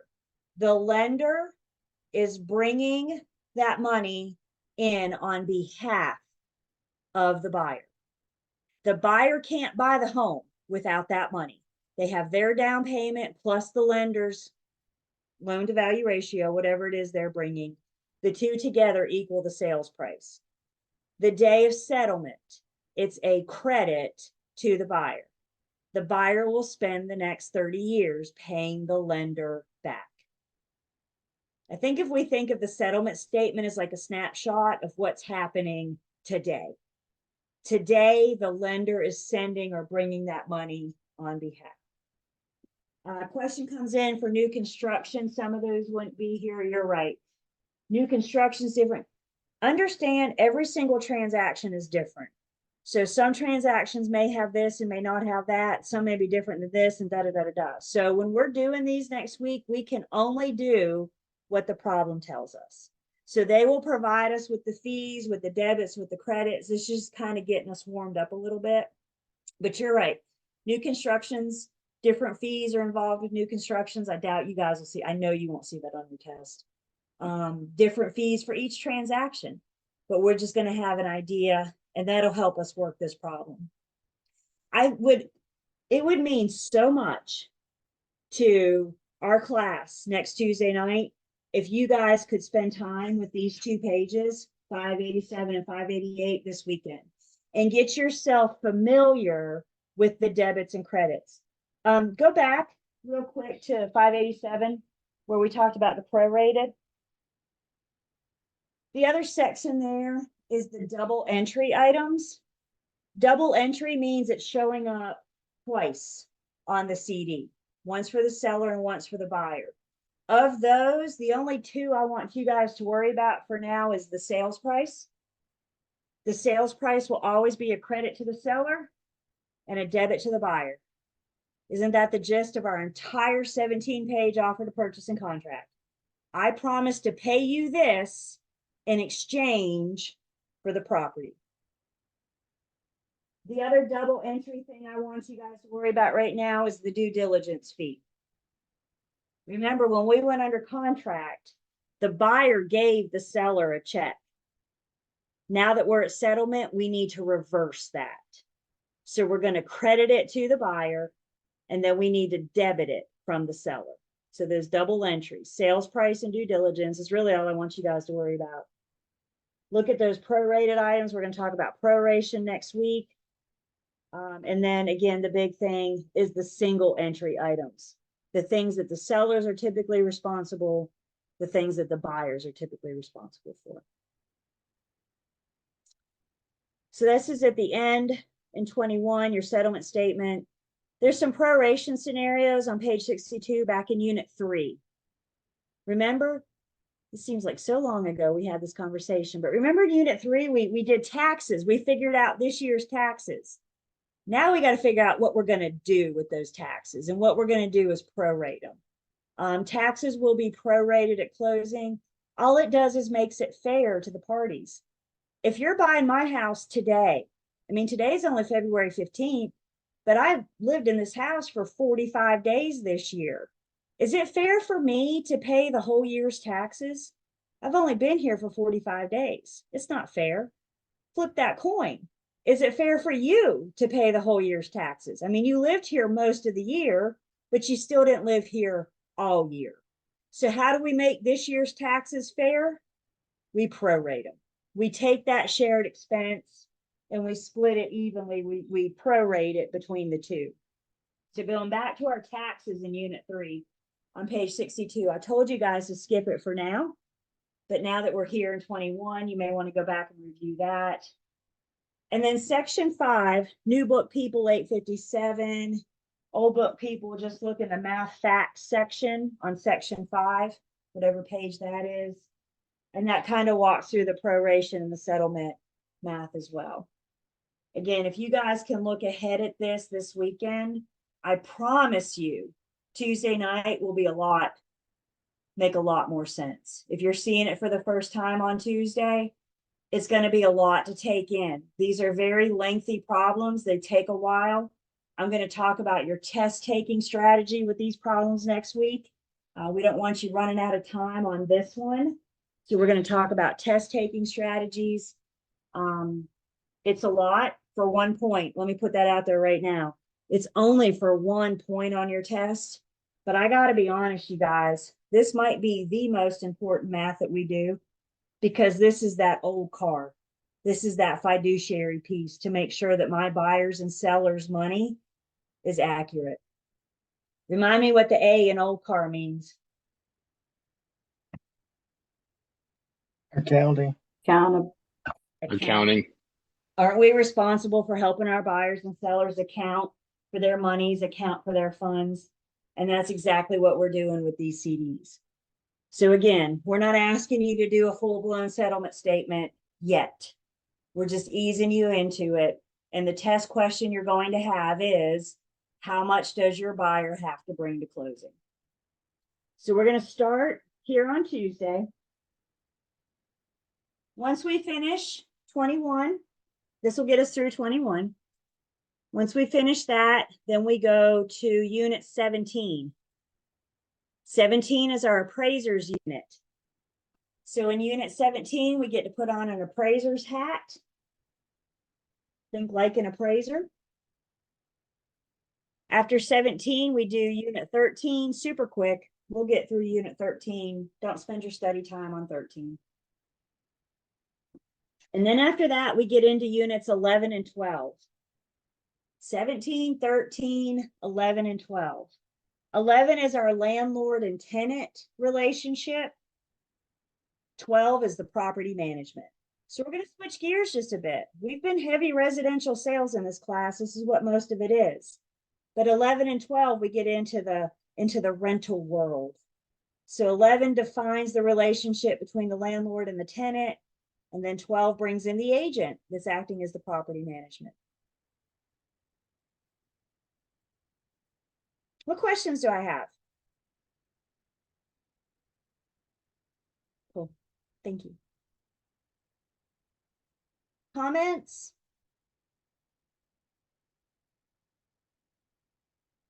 Thoughts on life?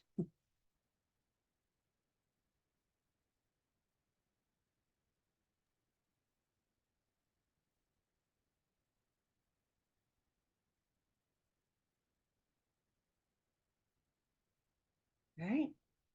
Y'all have a great weekend. Let me know if there's anything I can do to help. Bring your calculators Tuesday. If you haven't been calculator shopping yet, please go. Please go this weekend. We'll see you guys on Tuesday.